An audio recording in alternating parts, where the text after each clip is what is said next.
ಶ್ರೀ ಗುರುಭ್ಯೋ ನಮಃ ಹರಿ ಓಂ. ಯೋಂತಃ ಪ್ರವಿಶ್ಯ ಮಮ ವಾಚಮಿಮಾಂ ಪ್ರಸುಪ್ತಾಂ ಸಂಜೀವಯತ್ಯಖಿಲ ಶಕ್ತಿಧರಸ್ವಧಾಮ್ನಾ ಅನ್ಯಾಂಶ್ಚ ಹಸ್ತಚರಣಶ್ರವಣತ್ವಗಾದೀನ್ ಪ್ರಾಣಾನ್ನಮೋ ಭಗವತೆ ಪುರುಷಾಯ ತುಭ್ಯಂ. ಸೀತಾಲಕ್ಷ್ಮಣಶೋಭಿಪಾರ್ಶ್ವಯುಗಲಃ ಪ್ರೀತ್ಯಾವನಮ್ರಾಕೃತಿಂ ವಕ್ತ್ರಾಂಭೋರುಹ ಸಕ್ತಹಸ್ತಕಮಲಂ ಭಕ್ತಂ ಭಟಾಗ್ರೇಸರಂ ಏಕಾಂತೆ ಹನುಮಂತ ಮುಕ್ತಿ ಸುಧಯಾ ಸಂತರ್ಪಯನ್ ಸಂತತಂ ರಾಮಸ್ತಂಭಿತ ವಾರಿಧಿರ್ ವಿಜಯತೆ ಧಾನುಷ್ಕಚೂಡಾಮಣಿ ಬುದ್ಧಿರ್ ಬಲಂ ಯಶೋ ಧೈರ್ಯಂ ನಿರ್ಭಯತ್ವಮರೋಗತಾ ಅಜಾಡ್ಯಂ ವಾಕ್ಪಟುತ್ವಂಚ ಹನುಮತ್ಸ್ಮರಣಾತ್ ಭವೇತ್. ನಮೋವಸ್ತಾತ್ವಿಕಾ ದೇವಾಃ ವಿಷ್ಣುಭಕ್ತಿಪರಾಯಣಾಃ ಧರ್ಮ ಮಾರ್ಗೇ ಪ್ರೇರಯಂತು ಭವಂತಃ ಸರ್ವ ಏವ ಹಿ. ವಾಲ್ಮೀಕೇರ್ಗೌಃ ಪುನೀಯಾನ್ನೋ ಮಹೀಧರ ಪದಾಶ್ರಯಾ ಯದ್ದುಗ್ಧಮುಪಜೀವಂತಿ ಕವಯಸ್ತರಣಕ ಇವ. ತಪಸ್ವಾಧ್ಯಾಯ ಶುಶ್ರೂಷಾ ಕೃಷ್ಣಪೂಜಾರತಂ ಮುನಿಂ ವಿಶ್ವೇಶಂ ಇಷ್ಟದಂ ವಂದೇ ಪರಿವ್ರಾಟ್ ಚಕ್ರವರ್ತಿನಂ. ಆಪಾದಮೌಲಿಪರ್ಯಂತಂ ಗುರುಣಾಂ ಆಕೃತಿಂ ಸ್ಮರೇತ್ ತೇನ ವಿಘ್ನಾಃ ಪ್ರಣಶ್ಯಂತಿ ಸಿದ್ಧ್ಯಂತಿ ಚ ಮನೋರಥಾಃ. ಶ್ರೀ ಗುರುಭ್ಯೋ ನಮಃ ಹರಿ ಓಂ. ತಪಸ್ವಾಧ್ಯಾಯ ನಿರತಂ ತಪಸ್ವಿ ವಾಗ್ವಿದಾಂಬರಂ ನಾರದಂ ಪರಿಪಪ್ರಚ್ಛ ವಾಲ್ಮೀಕಿರ್ ಮುನಿಪುಂಗವಂ. ನಿನ್ನೆ ದಿವಸ ಉತ್ತರಕಾಂಡ ಪ್ರಾರಂಭ ಆಗಿತ್ತು. ಉತ್ತರಕಾಂಡ ಇಲ್ಲ ಅಂತನೋ ಆಕ್ಷೇಪಗಳಿದಾವೆ. ಆ ಆಕ್ಷೇಪಗಳಿಗೆ ಯಾಕೆ ಉತ್ತರಕಾಂಡ ಇಲ್ಲ ಅಂತಾರೆ, ಮತ್ತು ಅಷ್ಟೇ ಅಲ್ಲ, ಉತ್ತರಕಾಂಡ ಸೇರಿದ್ರೇನೆ ರಾಮಾಯಣ ಅಂತನ್ನೋದು ಪೂರ್ತಿ ಆಗುವುದು ಅಂತನ್ನೋದನ್ನ ನಿನ್ನೆ ದಿವಸ ತಿಳ್ಕೊಂಡು, ಆ ಉತ್ತರಕಾಂಡದಲ್ಲಿ ರಾಮಚಂದ್ರ ಯಾವ ರೀತಿ ರಾಜ್ಯಭಾರ ಮಾಡಿದ, ಆ ರಾಮರಾಜ್ಯ ಅಂತ ಯಾಕಷ್ಟು ಪ್ರಸಿದ್ಧಿ ಇದೆ ಅಂತ ಅನ್ನೋದನ್ನ ತಿಳ್ಕೊಂಡ್ವಿ. ಅಲ್ಲಿದ್ದ ಜನರೆಲ್ಲ ಸಹಸ್ರಾಯುಷ ಊರ್ಜಿತ ಧನೈಹಿ, ಎಲ್ಲರೂ 1000 ವರ್ಷಗಳಗಟ್ಲೆ ಬದುಕ್ತಾ ಇದ್ರು. ಯಾರಿಗೂ ರೋಗಗಳು ಅಂತ ಬರ್ತಾ ಇರಲಿಲ್ಲ, ಅಪಮೃತ್ಯು ಅಂತ ಅನ್ನೋದಿರ್ಲಿಲ್ಲ ಅಂತೆಲ್ಲ ತಿಳ್ಕೊಂಡ್ವಿ. ಇಷ್ಟಾಗಿ ಆ ರಾಮರಾಜ್ಯದಲ್ಲಿ ಯಾರಿಗೂ ತಮ್ಮ ಅಭೀಷ್ಟಗಳು ಈಡೇರದೆ ಇರೋದು ಅಂತಿಲ್ಲ. ತಾವೆಲ್ಲ ಅಂದ್ಕೊಂಡ ತಮ್ಮ ತಮ್ಮ ಅಭೀಷ್ಟಗಳು ಶೀಘ್ರದಲ್ಲಿ ಈಡೇರ್ತಾ ಇದ್ವು ಅಂತನ್ನೋ ವಿಷಯವನ್ನ ತಿಳಿದ್ವಿ. ಇಷ್ಟಾಗಿ ಅಲ್ಲಿ ಒಂದು ನಾಯಿ ಬಂದು ಆ ನಾಯಿಗಾದ ಸಮಸ್ಯೆಯನ್ನ ಹೇಳ್ಕೊಂಡಾಗ ರಾಮಚಂದ್ರ ಆ ನಾಯಿಗೂ ನ್ಯಾಯ ಒದಗಿಸಿದ ಅನ್ನೋ ಕಥೆಯನ್ನ ಕೇಳಿ, ಆ ರಾಮಚಂದ್ರನ ಹೆಂಡತಿಯಾದಂತಹ ಸೀತೆಯ ಮೇಲೆ ಅಪವಾದ ಬಂದದ್ದನ್ನು ಕೂಡ ಹೇಳಿದ್ವಿ. ಸೀತೆಯನ್ನ ಬಿಡುವುದು ಅಂತ ತೀರ್ಮಾನ ಆಗಿದೆ ರಾಮಚಂದ್ರನಿಗ. ಯಾಕೆ ಸೀತೆಯನ್ನ ತಾನೇ ಇಟ್ಕೊಳ್ತೇನೆ ಅಂತಂದ್ರೆ ಈ ಲೋಕಾಪವಾದವನ್ನ ನಿರ್ಲಕ್ಷ್ಯ ಮಾಡ್ಲಿಕ್ಕೆ ಆಗುದಿಲ್ಲ. ಆ ಲೋಕಾಪವಾದ ಇರ್ಲಿ, ಅವ್ರ ಪಾಡಿಗೆ ಏನ್ ಬೇಕಾದ್ರೂ ಹೇಳ್ಕೊಳ್ಳಿ, ನಾನು ಸೀತೆಯನ್ನು ಇಟ್ಕೊಳ್ತೇನೆ ಅಂತಂದ್ರೆ ನಾಳೆ ದಿವಸ ನನ್ನ ನೋಡಿ ಜನರು ಅದನ್ನೇ ಫಾಲೋ ಮಾಡ್ತಾರೆ. ಇಲ್ಲ, ನಾನೇ ರಾಜ್ಯವನ್ನ ಬಿಟ್ಟು ಬಿಡೋಣ ಅಂತಂದ್ರೆ ರಾಜ್ಯವನ್ನ ಬಿಟ್ಟ ಮಾತ್ರಕ್ಕೆ ಸೀತೆಯ ಮೇಲಿದ್ದ ಅಪವಾದ ಪರಿಹಾರ ಆಗುವುದಿಲ್ಲ. ಹಾಗಾಗಿ ನಾನು ಸೀತೆಯನ್ನ ಪರಿತ್ಯಾಗ ಮಾಡ್ತೀನಿ.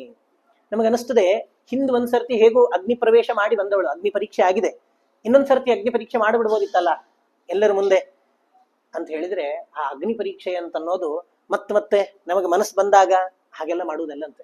ಅದು ಜೀವನದಲ್ಲಿ ಒಂದು ಸರ್ತಿ ಆಗುವಂಥದ್ದು. ತಮ್ಮ ಪಾವಿತ್ರ್ಯತೆಯ ಮೇಲೆ ಎಲ್ಲಿ ಆಕ್ಷೇಪ ಬರ್ತದಲ್ಲ, ಆ ಸಂದರ್ಭದಲ್ಲಿ ಬರೀ ಒಂದು ಸರ್ತಿ ಜೀವನದಲ್ಲಿ ನಡೆಯುವಂಥದ್ದು ಮಹಾಪರೀಕ್ಷೆ ಅದು.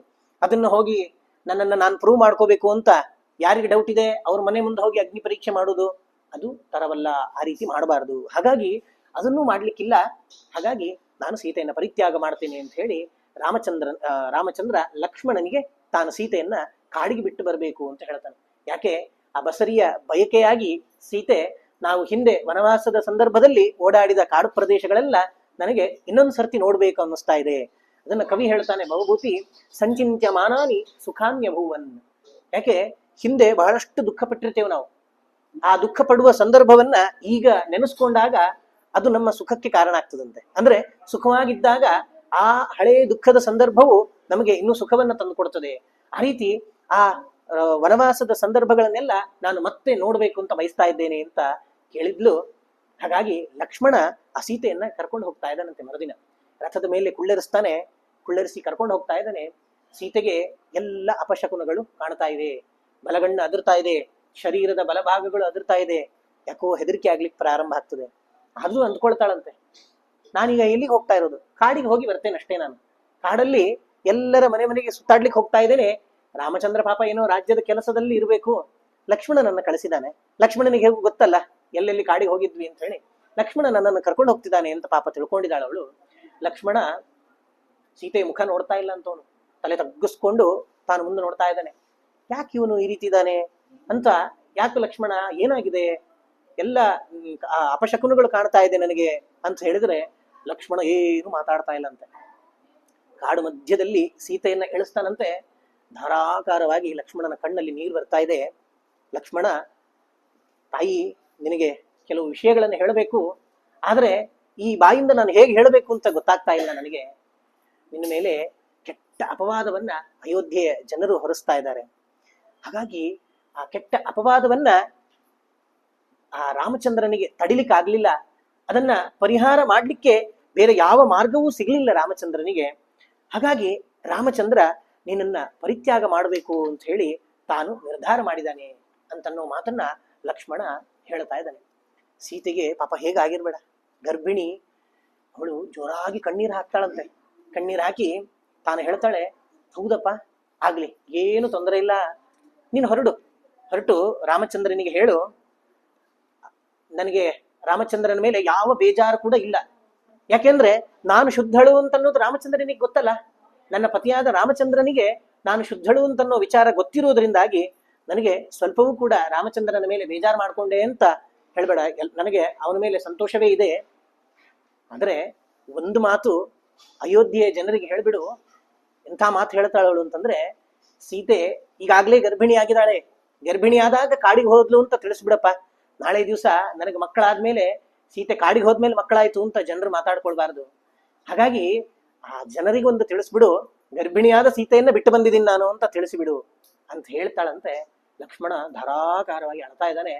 ಅತ್ತು ತಾನು ಆ ಸೀತೆಗೆ ಪ್ರದಕ್ಷಿಣೆ ಬಂದು ನಮಸ್ಕಾರ ಮಾಡಿ ತಾನು ಆ ಸೀತೆಯನ್ನ ಆ ವಾಲ್ಮೀಕಿ ಆಶ್ರಮದ ಬಳಿಯಲ್ಲಿ ಬಿಟ್ಟು ಬರ್ತಾ ಇದ್ದಾನಂತೆ. ಬಿಟ್ಟು ಬರ್ತಾನೆ. ಬಂದು ತಾನು ಅವಿತು ಕೂತು ನೋಡ್ತಾನಂತೆ. ಏನ್ ಮಾಡ್ತಾಳೆ ಸೀತೆ ತಾಯಿ, ಪಾಪ ಒಬ್ಬಳೇ ಬಸರಿಯ ಹೆಣ್ಣುಮಗಳು. ನೋಡ್ತಾ ಇದ್ದ ಹಾಗೆ ಆ ಅಳುವ ಶಬ್ದ ವಾಲ್ಮೀಕಿ ಆಶ್ರಮದಲ್ಲಿ ಇರುವ ವಾಲ್ಮೀಕಿ ಶಿಷ್ಯರಿಗೆ ಗೊತ್ತಾಗ್ತದೆ. ಶಿಷ್ಯರು ಬಂದು ನೋಡಿದರೆ ಇಲ್ಲಿ ಸೀತೆ ಇದ್ದಾಳೆ. ಸೀತೆಯನ್ನ ವಾಲ್ಮೀಕಿ ಮಹರ್ಷಿಗಳು ಬಂದು ಅವ ಗರ್ಭಿಣಿಯನ್ನ ನೋಡಿ ತಾವು ತಮ್ಮ ಆಶ್ರಮಕ್ಕೆ ಅಂತ ಅವಳನ್ನ ಕರ್ಕೊಂಡು ಹೋಗ್ತಾರೆ. ಈ ರೀತಿ ಆ ರಾಮಚಂದ್ರ ಸೀತೆಯನ್ನ ಲೋಕಾಪವಾದೋ ಬಲವಾನ್ ಮತೋಮೆ, ಈ ಲೋಕಾಪವಾದಕ್ಕಿಂತ ಬಲವತ್ತರವಾದದ್ದು ಇನ್ಯಾವುದೂ ಇಲ್ಲ ಅಂತ. ಲೋಕಾಪವಾದ ಇದ್ದಾಗ ಅದನ್ನ ಪರಿಹರಿಸಿಕೊಳ್ಳುವ ಪ್ರಯತ್ನವನ್ನ ನಾವು ಮಾಡ್ಬೇಕಂತೆ. ಇರ್ಲಿ ಅವ್ರ ಪಾಡಿಗೆ ಅವ್ರು ಮಾತಾಡ್ಕೊಳ್ತಾರೆ ಅಂತನ್ನೋದನ್ನ ನಾವು ಮಾಡಬಾರ್ದು ಅಂತ ಅನ್ನೋದನ್ನ ರಾಮಚಂದ್ರ ತೋರಿಸ್ಕೊಡ್ತಾ ಇದ್ದಾನೆ. ಈ ಸೀತೆಯನ್ನು ಬಿಟ್ಟ ಹೌದು, ಇದರಿಂದ ಸೀತೆಗೆ ಬಂದ ಅಪವಾದ ಪರಿಹಾರ ಆಯ್ತೇನು ಅಂತಂದ್ರೆ ಅದು ಮುಂದೆ ಗೊತ್ತಾಗ್ತದೆ ನಮಗೆ. ಮುಂದೆ ಅದೇ ಆ ಸೀತೆ ಮತ್ತೆ ವಾಪಸ್ ಬಂದಾಗ ಆ ಲೋಕಾಪವಾದ ಪರಿಹಾರ ಆಗ್ತದೆ. ನಮಗೆ ಇನ್ನೊಂದು ಪ್ರಶ್ನೆ ಬರ್ತದೆ. ಅಯೋಧ್ಯೆಯ ಜನರು ನಾವ್ ಈಗಾಗ್ಲೇ ನೋಡಿದ್ವಿ, ರಾಮಚಂದ್ರ ರಾಜ ಆಗ್ಬೇಕು ಅಂತ ಕಾಯ್ತಾ ಇದ್ದವರು. ಅಂಥ ರಾಮಚಂದ್ರನ ಮೇಲೆ, ಆ ರಾಮಚಂದ್ರನ ಹೆಂಡತಿಯ ಮೇಲೆ ಇಂಥ ಸಂಶಯ ಪಡ್ಲಿಕ್ಕೆ ಸಾಧ್ಯನಾ? ಯಾಕೆ ಆ ರಾಮಚಂದ್ರನನ್ನು ದೇವರು ಅಂದ್ಕೊಂಡು ಆರಾಧನೆ ಮಾಡುವ ಅಯೋಧ್ಯೆಯ ಜನರಿಗೆ ಇಂಥ ಬುದ್ಧಿ ಯಾಕೆ ಬಂತಪ್ಪ? ನಮಗೆ ಸಹಜ ಅನಿಸ್ತದಲ್ಲ. ಇಂಥ ಬುದ್ಧಿ ಅಯೋಧ್ಯೆಯ ಜನರಿಗೆ ಬರ್ಲಿಕ್ಕೆ ಸಾಧ್ಯ ಏನು ಅಂತಂದ್ರೆ, ಯಾವತ್ತು ಈ ಹಣ್ಣುಗಳನ್ನ, ಒಳ್ಳೆ ಹಣ್ಣುಗಳನ್ನ ಕೊಳತ ಹಣ್ಣೊಟ್ಟಿಗಿಟ್ರೆ ಕೊಳತ ಹಣ್ಣು ಒಳ್ಳೆ ಹಣ್ಣು ಆಗೋದಿಲ್ಲ. ಈ ಉಳಿದ ಒಳ್ಳೆ ಹಣ್ಣುಗಳು ಕೊಳತು ಹೋಗ್ತವೆ. ಆ ರೀತಿ ಕೆಟ್ಟ ಜನರ ಸಂಸರ್ಗದಿಂದ ಅಯೋಧ್ಯೆಯ ಜನರ ಮನಸ್ಸು ಹಾಳಾಗಿತ್ತು. ಕೆಟ್ಟ ಜನರು ಯಾರದು ಅಂತಂದ್ರೆ, ಅದಕ್ಕೆ ಮಧ್ವಾಚಾರ್ಯ ತಾತ್ಪರ್ಯ ನಿರ್ಣಯದಲ್ಲಿ ಹೇಳ್ತಾರೆ, ಅಥ ಕೇಚಿದಾಸುರ ಸುರಾಸುರಾಣಕ ಇತ್ಯುರು ಪ್ರಥಿತ ಪೌರುಷಾ ಪುರ ತೇ ತಪಸ್ಸು ಮಹದಾಸ್ಥಿತಾ ವಿಭುಂ ಪದ್ಮ ಸಂಭಮವ ವಿದ್ಯಚೋಚಿರೇ. ಸುರಾಣಕರು ಅಂತ ಅಸುರರಂತ. ಅವರು ಬ್ರಹ್ಮದೇವರನ್ನ ತಪಸ್ಸು ಮಾಡ್ತಾರೆ. ಬ್ರಹ್ಮದೇವರನ್ನ ತಪಸ್ಸು ಮಾಡಿ ಅವ್ರಿಗೇನು ಅಂತಂದ್ರೆ, ಈಗ ತಪಸ್ಸು ಮಾಡಿಬಿಟ್ಟಿದ್ದೇವೆ ನಾವು, ನಮಗೆ ಮೋಕ್ಷ ಬೇಕು, ನಮಗೆ ಮೋಕ್ಷವನ್ನು ಕೊಡ್ಬೇಕು ನೀನು. ಆದ್ರೆ ಮೋಕ್ಷ ಅಂತಂದ್ರೆ ಏನು? ಈಗ ತಪಸ್ಸು ಮಾಡಿದ್ದಕ್ಕೆ ಫಲ ಅಲ್ಲ. ನಾವು ಇನ್ನು ಮುಂದೆ ಯಾವ ಪಾಪ ಕರ್ಮಗಳು ಮಾಡಿದ್ರೂ ನಮಗೆ ಮೋಕ್ಷಕ್ಕೆ ಅದು ತಡೆ ಆಗಬಾರದು. ನಾವು ಯಾವ ಪಾಪ ಕರ್ಮಗಳು ಮಾಡಿದ್ರೂ ಅದು ನಮಗೆ ಮೋಕ್ಷಕ್ಕೆ ತಡೆ ಆಗಬಾರದು ಅಂತ ಹೇಳಿ ವರ ಕೇಳ್ತಾರೆ. ಅಂದ್ರೆ ಈ ತಪಸ್ಸು ಮಾಡಿದ್ಯಾಕೆ? ಮುಂದೆ ಬೇಕಾದ ಕೆಲಸಗಳನ್ನ ತಾವು ಮಾಡಬಹುದು ಅಂತ. ಬೇಕಾದ ಕೆಟ್ಟ ಕೆಲಸಗಳನ್ನ ಮಾಡಿಯೂ ನಮಗೆ ಮೋಕ್ಷ ಸಿದ್ಧಿ ಆಗಬೇಕು ಅಂತ ಹೇಳಿ ಬ್ರಹ್ಮನಲ್ಲಿ ವರ ಕೇಳ್ತಾ ಇದ್ದಾರೆ. ಬ್ರಹ್ಮದೇವ ಹೇಳ್ತಾನೆ, ಆಗಲಿ, ಆದ್ರೆ ಎಂಥ ಕೆಟ್ಟ ಕೆಲಸಗಳನ್ನು ಬೇಕಾದ್ರೂ ಮಾಡ್ರಿ, ಆದ್ರೆ ಲಕ್ಷ್ಮೀ ನಾರಾಯಣರನ್ನ ಬೇರ್ಪಡಿಸುವ ಕೆಲಸವನ್ನ ನೀವು ಮಾಡಬಾರದು. ಈ ಈ ಒಂದು ಕೆಲಸವನ್ನ ಹೊರತಾಗಿ ಬೇರೆ ಯಾವ ಕೆಲಸ ಮಾಡಿದ್ರು, ಕೆಟ್ಟ ಕೆಲಸ ಮಾಡಿದ್ರು ನೀವು ಮೋಕ್ಷಕ್ಕೆ ಹೋಗ್ತೀರಿ ಅಂತ ಆ ಬ್ರಹ್ಮದೇವರು ವರ ಕೊಡ್ತಾರಂತೆ. ವರ ಕೊಟ್ರೆ ಈ ಸುರಾಣಕರೆಲ್ಲ ಅನೇಕ ಮಂದಿ ದೈತ್ಯರ ಸಮೂಹ, ಒಂದು ಗುಂಪಲ್ಲಿ ಕೇಳಿದ್ರೆ ಬೇಗ ವರ ಸಿಗ್ತದೆ ಅಂತ ಹೇಳಿ ಕೇಳಿದ್ರೆ ನಾವಿನ್ ಏನು ಕೆಲಸ ಬೇಕಾದ್ರೂ ಮಾಡ್ಬೋದು ಅಂತ ಹೇಳಿ ಎಲ್ಲರೂ ಕೂಡ ಈ ಅಯೋಧ್ಯೆಯಲ್ಲಿ ಕೆಲವು ಪ್ರಜೆಗಳಾಗಿ ಹುಟ್ಟಿದಾರಂತೆ. ಹುಟ್ಟಿ ಪಾಪ ಕೆಲಸಗಳನ್ನ ಮಾಡ್ತಾ ಇದ್ದಾರೆ. ಅವರಿಗೆ ಗೊತ್ತಿಲ್ಲ ಲಕ್ಷ್ಮೀ ನಾರಾಯಣರೇ ಸೀತಾರಾಮರು ಅಂತ ಹೇಳಿ. ಎಲ್ಲ ಪಾಪ ಕೆಲಸ, ನಾವು ಏನು ಕೆಟ್ಟ ಕೆಲಸ ಬೇಕಾದ್ರೂ ಮಾಡ್ಬೋದು ಅಂತ ಸಿಕ್ಕ ಸ್ವಾತಂತ್ರ್ಯದಿಂದ ಅವ್ರು ಏನು ಮಾಡ್ತಾ ಇದ್ದಾರೆ, ಸೀತೆಯ ಮೇಲೆ ಅಪವಾದವನ್ನು ಹೇರ್ತಾ ಇದ್ದಾರೆ. ಎಲ್ಲಿ 4 ಬೀದಿ ಸೇರ್ತದೆ, ಎಲ್ಲಿ 4 ಮಂದಿ ಸೇರ್ತಾರೆ ಅಂತಲ್ಲಿ ಹೋಗಿ, ಅಲ್ಲ ಸೀತೆ ಹಿಂಗಿದ್ದಾಳೆ, ಎಂಥವಳನ್ನ ರಾಮಚಂದ್ರ ಸ್ವೀಕಾರ ಮಾಡಿದ್ನಲ್ಲ, ಇದು ಹಿಂಗ್ ಸರಿ, ನಿಮ್ಗೆಲ್ಲ ಸರಿ ಅನಿಸ್ತದೆ ಏನಿದು ಅಂತ ಹೇಳಿ ಸಿಕ್ಕವ್ರ ತಲೆಯಲ್ಲಿ ಹುಳ ಬಿಡುದು. ಈ ಸಜ್ಜನರು ಅಂತ ಇದ್ದವರು ಅವ್ರನ್ನ ಪಾಪ ಮೈಂಡ್ ಡೈವರ್ಟ್ ಮಾಡ್ತಾ ಇದ್ದಾರೆ ಎಲ್ಲ ಸೇರಿ. ಹಿಂಗಾಗಿ ಈ ಸುರಾಣಕರು ಮಾಡಿದ ಅವಾಂತರದಿಂದಾಗಿ ಆ ಅಯೋಧ್ಯೆಯ ಜನರ ಮನಸ್ಸು ಈ ರಾಮ ಸೀತೆಯ ವಿರುದ್ಧವಾಗಿ ಹೋಗಿ ಸೀತೆಯ ಆ ಚಾರಿತ್ರ್ಯದ ಮೇಲೆ ಸಂಶಯ ಪಡುವಂತೆ ಮಾಡಿತು. ಈ ರೀತಿ ಮಾಡಿರುವಂಥವ್ರು ಸುರಾಣಕರು. ಇದರಿಂದ ಏನಾಯ್ತು, ದೇವರ ಕಾರ್ಯ ಸಾಧನೆ ಆಯ್ತು. ಏನು, ಆ ಸುರಾಣಕರನ್ನ ಅವರಿಗೆಲ್ಲ ಮೋಕ್ಷ ಕೊಟ್ಬಿಟ್ರೆ, ಮೋಕ್ಷ ಅಂತ ಇರುವುದು ಭಕ್ತರಿಗೆ ಕೊಡ್ಲಿಕ್ಕೆ ಅಂತ ಹೇಳಿ ಇಂಥ ದೈತ್ಯ ಸ್ವರೂಪರು ನಾವು ಏನು ಪಾಪ ಮಾಡಿದ್ರು ನಮಗೆ ಮೋಕ್ಷ ಸಿಗಬೇಕು ಅಂತಂದ್ರೆ ಅದು ಹೆಂಗಾಗ್ತದೆ? ಹಾಗಾಗಿ ಅವರಿಗೆ ಗೊತ್ತೇ ಇಲ್ಲ ಈ ಸೀತಾರಾಮರು ಲಕ್ಷ್ಮೀ ನಾರಾಯಣರು ಅಂತ ಹೇಳಿ. ಬ್ರಹ್ಮದೇವ ಹೇಳಿದ್ದ, ಲಕ್ಷ್ಮೀನಾರಾಯಣರನ್ನ ಬೇರ್ಪಡಿಸುವ ಕೆಲಸವೊಂದನ್ನು ಬಿಟ್ಟು ನೀವು ಬೇರೆ ಏನು ಬೇಕಾದ್ರೂ ಮಾಡ್ಬೋದು ಅಂತ ಈ ಸುರಾಣಕರು ಬಂದು ಮಾಡಿದ್ದೇ ಅದನ್ನ. ಏನು, ಸೀತಾ ಮತ್ತು ರಾಮರನ್ನ ವಿಯೋಗ ಬೇರೆ ಬೇರೆ ಮಾಡ್ತಾ ಇದ್ದಾರೆ. ಹಾಗಾಗಿ ಇದರಿಂದ ಏನಾಯ್ತು, ಅವರ ಮೋಕ್ಷದ ಮಾರ್ಗ ಕ್ಲೋಸ್ ಆಯ್ತು, ಅವರು ಕೊನೆಗೆ ನರಕಕ್ಕೆ ಹೋಗುವಂತಾಯ್ತು. ಈ ರೀತಿ ಸುರಾಣಕಾನ್ ಸ್ತಮೋ ನೇತುಂ ತತ್ಯಾಜೇವ ಸ ಜಾನಕಿಂ, ತತ್ಯಾಜ ಇವ ಅಂತ ಬಿಟ್ಟವನಂತೆ ರಾಮಚಂದ್ರ ತೋರ್ಕೊಳ್ತಾ ಇದ್ದಾನೆ. ಹಾಗಾದ್ರೆ ಬಿಟ್ಟವನಂತೆ ಅಂದ್ರೆ ಸೀತೆ ಏನ್ ಮಾಡಿದ್ಲು, ಕಾಡಿಗೆ ಹೋಗ್ಲಿಲ್ಲೇನು, ಹೋದ್ಲಂತೆ. ಆದ್ರೆ ರಾಮಚಂದ್ರನಿಗೆ ಸೀತೆಗೆ ವಿಯೋಗ ಅಂತ ಅನ್ನೋದು ಇಲ್ಲೇ ಇಲ್ಲಲ್ಲ. ಯಾಕೆ, ಲಕ್ಷ್ಮೀ ನಾರಾಯಣರು, ಲಕ್ಷ್ಮಿಯನ್ನ ಬಿಟ್ಟು ನಾರಾಯಣ ಇಲ್ಲ, ನಾರಾಯಣನನ್ನ ಬಿಟ್ಟು ಲಕ್ಷ್ಮಿ ಇಲ್ಲ ಅಂತ. ನಾರಾಯಣಸ್ಯ ಹೃದಯೇ ಭವತಿ ಯಥಾಸ್ತೆ ನಾರಾಯಣೋಪಿ ತವ ಹೃತ್ಕಮಲೆ ಯಥಾಸ್ತೆ.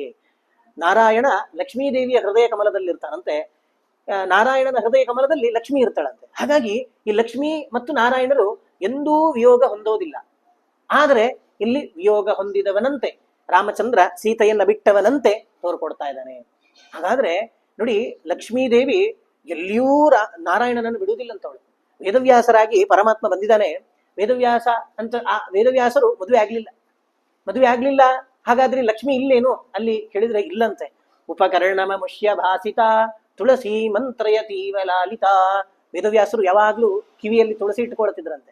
ಆ ತುಳಸಿ ಅಂದ್ರೆ ಯಾರು, ಅದು ಸಾಕ್ಷಾತ್ ಲಕ್ಷ್ಮೀದೇವಿ. ಹಾಗಾದ್ರೆ ಆ ವೇದವ್ಯಾಸರು ಅದು ಎಂಥ ಸ್ವರೂಪ ಪರಮಾತ್ಮಂದು, ವೈರಾಗ್ಯಕ್ಕೆ ಪ್ರತೀಕವಾದಂತಹ ವೇದವ್ಯಾಸರಾಗಿ ಹುಟ್ಟಿದಾಗ್ಲೂ ಲಕ್ಷ್ಮೀದೇವಿ ಆ ಪರಮಾತ್ಮನನ್ನ ಬಿಟ್ಟಿರ್ಲಿಲ್ಲ. ತುಳಸಿಯಾಗಿ ತಾನು ನಿತ್ಯ ವೇದವ್ಯಾಸರೊಟ್ಟಿಗಿತ್ತು ಶೋಭಿಸ್ತಾ ಇದ್ದಾಳೆ. ಅಂಥ ಲಕ್ಷ್ಮೀದೇವಿ ಸೀತೆ ರಾಮಚಂದ್ರನನ್ನ ಬಿಟ್ಟಿರ್ಲಿಕ್ಕೆ ಸಾಧ್ಯನಾ? ಬಿಟ್ಟಿದ್ಲು. ತತ್ಯಾಜ ಇವ ಅಂದ್ರೆ ಬಿಟ್ಟವನಂತೆ. ಲೋಕದ ದೃಷ್ಟಿಗೆ ಸೀತಾರಾಮರು ಬೇರೆ ಆದರು ಅಂತ ಹೇಳಿ ಜನರು ಮಾತಾಡ್ಕೊಳ್ಳೋದನ್ನ ನಿಲ್ಲಿಸ್ತಾರೆ. ಈ ರೀತಿ ಸೀತೆಯನ್ನ ಬಿಟ್ಟು ಅನೇಕ ವರ್ಷಗಳ ಕಾಲ ರಾಮಚಂದ್ರ ಕಾಲ ಕಳೀತಾ ಇದ್ದಾನೆ. ಅಷ್ಟಾದಾಗ ಅವನ ರಾಮಚಂದ್ರನ ಆಶ್ರಮಕ್ಕೆ ಚವನ ಮಹರ್ಷಿಗಳು ಬರ್ತಾರೆ. ಚವನ ಮಹರ್ಷಿಗಳು ಅನೇಕ ಜನ ಋಷಿಗಳನ್ನ ಕರ್ಕೊಂಡು ಬಂದು ರಾಮನಿತ್ರ ಹೇಳ್ತಾ ಇದ್ದಾರೆ, ನಾಥ ನಾವಿದಿತಂಕಿಂತೆ ವದಾಮೋ ತತ್ವದಾಜ್ಞೆಯ ಮಧೋಹು ಸುತೋ ಮಧುವನೆ ವರ್ತತೆ ಲವಣೋಸುರಃ. ರಾಮಚಂದ್ರ, ನಿನಗೆ ಗೊತ್ತಿಲ್ಲದೆ ಇದ್ದದ್ದು ಅಂತ ಏನಿಲ್ಲ. ಈ ರಾಮರಾಜ್ಯದಲ್ಲಿ ಯಾರಿಗೂ ದುಃಖ ಅಂತ ಅನ್ನೋದಿಲ್ಲ ಅಲ್ಲ. ಆದ್ರೆ ನಮಗೆ ಸ್ವಲ್ಪ ಸಮಸ್ಯೆ ಆಗಿದೆ. ನಾವು ಮಧುವನದಲ್ಲಿರೋರು, ಮಧು ಅಂತ ಕಾಡು. ಆ ಮಧುವನದಲ್ಲಿ ಮಧು ಅಂತ ಒಬ್ಬ ದೈತ್ಯ ಇದ್ದ. ಹಿಂದೆ ವಿಷ್ಣು ಸ್ವರೂಪನಾಗಿ ನೀನೇ ಅವನನ್ನ ಸಂಹಾರ ಮಾಡಿದ್ದಿ.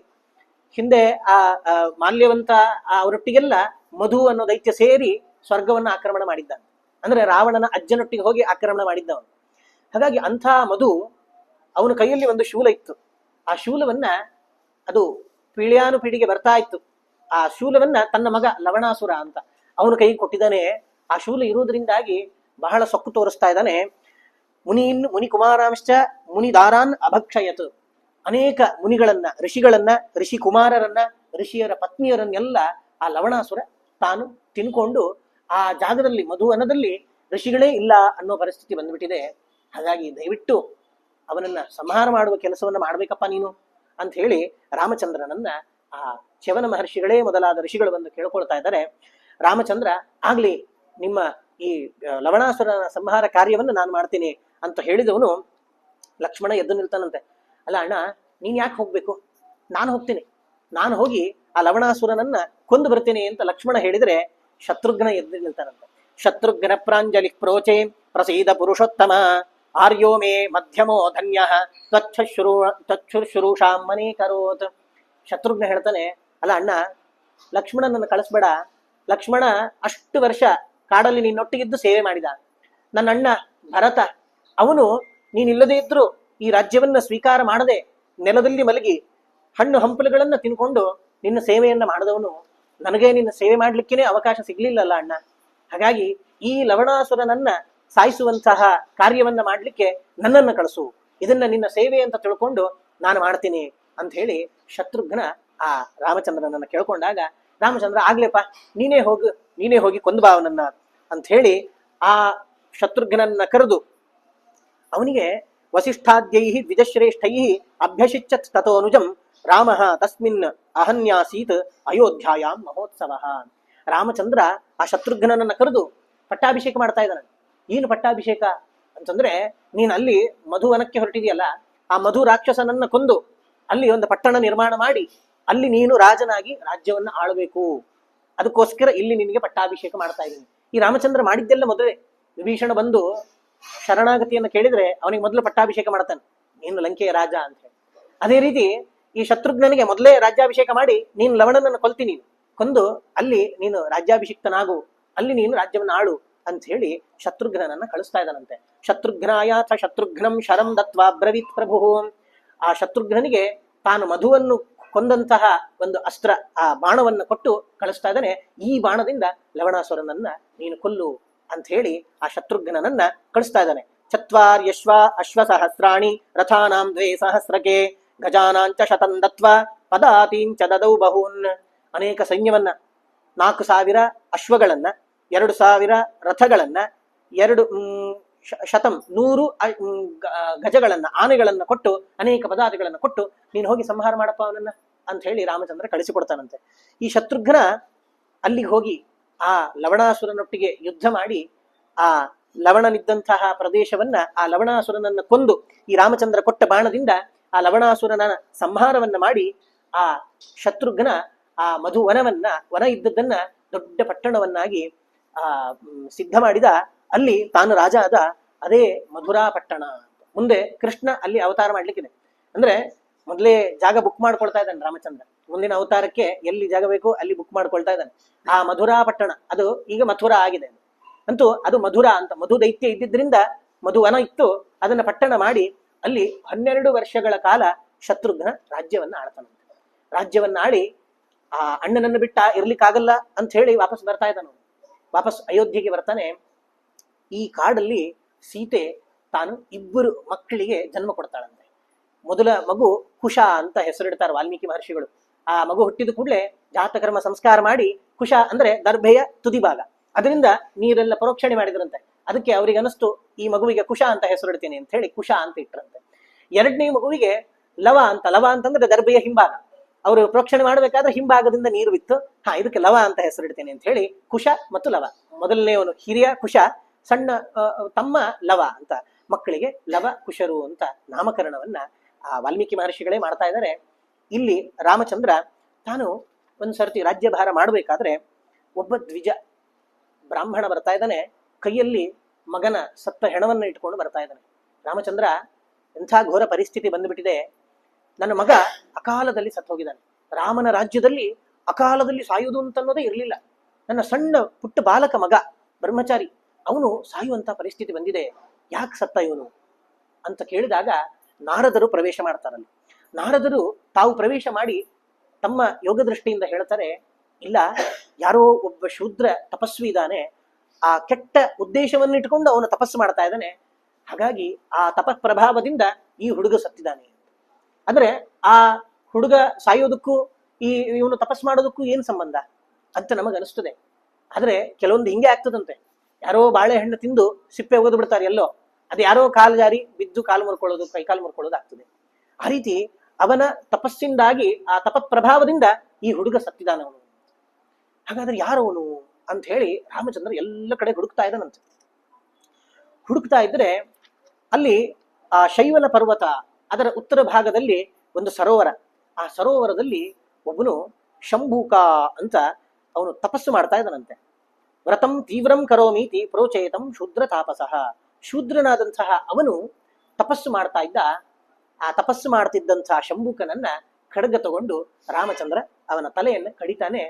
ಈ ಕಡೆ ಆ ಮಗು ಹುಡುಗ ತಾನು ಬದುಕ್ತಾನಂತ. ಇದರಿಂದ ಈ ಕಥೆಯನ್ನ ಇಟ್ಕೊಂಡು ಬಹಳಷ್ಟು ಜನ ರಾಮಚಂದ್ರನ ಮೇಲೆ ಅಪವಾದ ಹಾಕ್ತಾರೆ.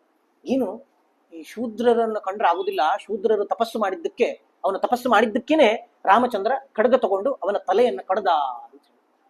ಆದ್ರೆ ಇದರ ಹಿಂದಿರುವ ಆಂತರ್ಯ ಬಹುಶಃ ಅವರಿಗೆ ಗೊತ್ತಿಲ್ಲ ಅನಿಸ್ತದೆ. ಈಗ ಶೂದ್ರರು ತಪಸ್ಸು ಮಾಡಬಾರದು ಅಂತ ಏನಿಲ್ಲ. ಎಷ್ಟೋ ಜನ ತಪಸ್ಸು ಮಾಡಿದವರು. ಶಬರಿ ಅವಳು ತಪಸ್ಸು ಮಾಡಿಯೇ ರಾಮಚಂದ್ರನ ಅನುಗ್ರಹವನ್ನು ಪಡೆದವಳು. ಗುಹ ಇದ್ದ, ಗುಹನು ಬೇಡ ಜಾತಿಯವನು. ಹಾಗಾಗಿ ಜಾತಿಯನ್ನ ನೋಡಿ ಎಂದೂ ಕೂಡ ತಪಸ್ಸು ಮಾಡಬಾರದು ಅಂತ ರಾಮಚಂದ್ರ ಹೇಳದವನಲ್ಲ. ಆದ್ರೆ ತಪಸ್ಸು ಮಾಡುವವರ ಆಂತರ್ಯ, ಯಾವುದಕ್ಕೋಸ್ಕರ ತಪಸ್ಸು ಮಾಡ್ತಾರಲ್ಲ ಅದು ಮುಖ್ಯ ಆಗ್ತದೆ. ಈ ಶಂಭೂಕ ಯಾಕೆ ತಪಸ್ಸು ಮಾಡ್ತಿದ್ದ ಅಂತ ತಿಳ್ಕೊಂಡ್ರೆ ರಾಮಚಂದ್ರ ಕೊಂದಿದ್ದು ಸರಿಯೇ ಆಗಿದೆ ಅಂತ ತಿಳ್ಕೊಳ್ತದ ನಮ್ಗೆ ಅನಿಸ್ತದೆ. ಅಥ ಶೂದ್ರ ತಪಶ್ಚರ್ಯಾ ನಿಹತಂ ವಿಪ್ರಪುತ್ರಕಂ ಉಜ್ಜೀವಯಾಮಾಸ ವಿಭು ಹತ್ವಾತಂ ಶೂದ್ರ ತಾಪಸಂ ಜಂಘನಾಮಾಸುರ ಪೂರ್ವಂ ಗಿರಿಜಾ ವರದಾನತಃ ಬಭೂವ ಶೂದ್ರ ಕಲ್ಪಾಯು ಸಲೋಕ ಕ್ಷಯ ಕಾಮ್ಯಯ. ಹಿಂದೆ ಜಂಘ ಅಂತ ಒಬ್ಬ ಅಸುರ ಇದ್ದಂತ. ಆ ಜಂಘ ಅನ್ನೋ ಅಸುರ ಗಿರಿಜಾ ವರದಾನತಃ ಪಾರ್ವತಿಯನ್ನು ಕುರಿತು ತಪಸ್ಸು ಮಾಡಿದಂತೆ. ಪಾರ್ವತಿಯಿಂದ ತಪಸ್ಸು ಮಾಡಿ ತಾನು ಎಲ್ಲ ಲೋಕಗಳನ್ನ ತಾನು ಆಳಬೇಕು ಅಂತ ಹೇಳಿ ಕಲ್ಪಾಯುಹು ಒಂದು ಕಲ್ಪ ಪರ್ಯಂತ ಆಯುಷ್ಯವನ್ನು ಪಡಿತಾನಂತೆ. ಪಡೆದು ಈ ಶಂಭೂಕ ಅನ್ನೋ ಶೂದ್ರನಾಗಿ ಹುಟ್ಟುತ್ತಾನ. ಹುಟ್ಟಿದವನೇ ತಾನೇನು ಮಾಡ್ತಾನೆ, ಲೋಕಕ್ಕೆಲ್ಲ ತೊಂದರೆ ಕೊಡ್ತಾನಂತೆ.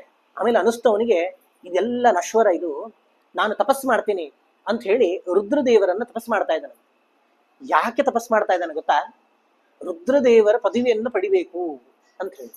ಅಂದ್ರೆ ರುದ್ರದೇವರ ಹೆಂಡತಿಯಾದಂತಹ ಪಾರ್ವತಿಯಿಂದಲೇ ವರ ಪಡೆದವನು ತಾನು ಮತ್ತೆ ಆ ಪಾರ್ವತಿಯ ಪತಿ ಆಗ್ಬೇಕು ಅಂತ ಬಯಸ್ತಾ ಇದ್ದಾನೆ.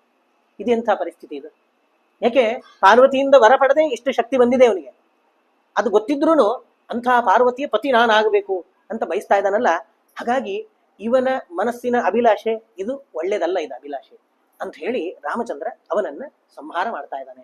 ಹಾಗಾಗಿ ಶಂಭೂಕನನ್ನ ಕೊಂದಿದ್ದನ್ನ ಇಟ್ಕೊಂಡು ಒಬ್ಬೊಬ್ರು ಒಂದೊಂದು ರೀತಿ ಮಾತಾಡ್ತಾರೆ. ಆದ್ರೆ ಅದು ಸರಿಯಲ್ಲ. ರಾಮಚಂದ್ರ ಕೊಂದಿದ್ದು ಈ ಉದ್ದೇಶದಿಂದ.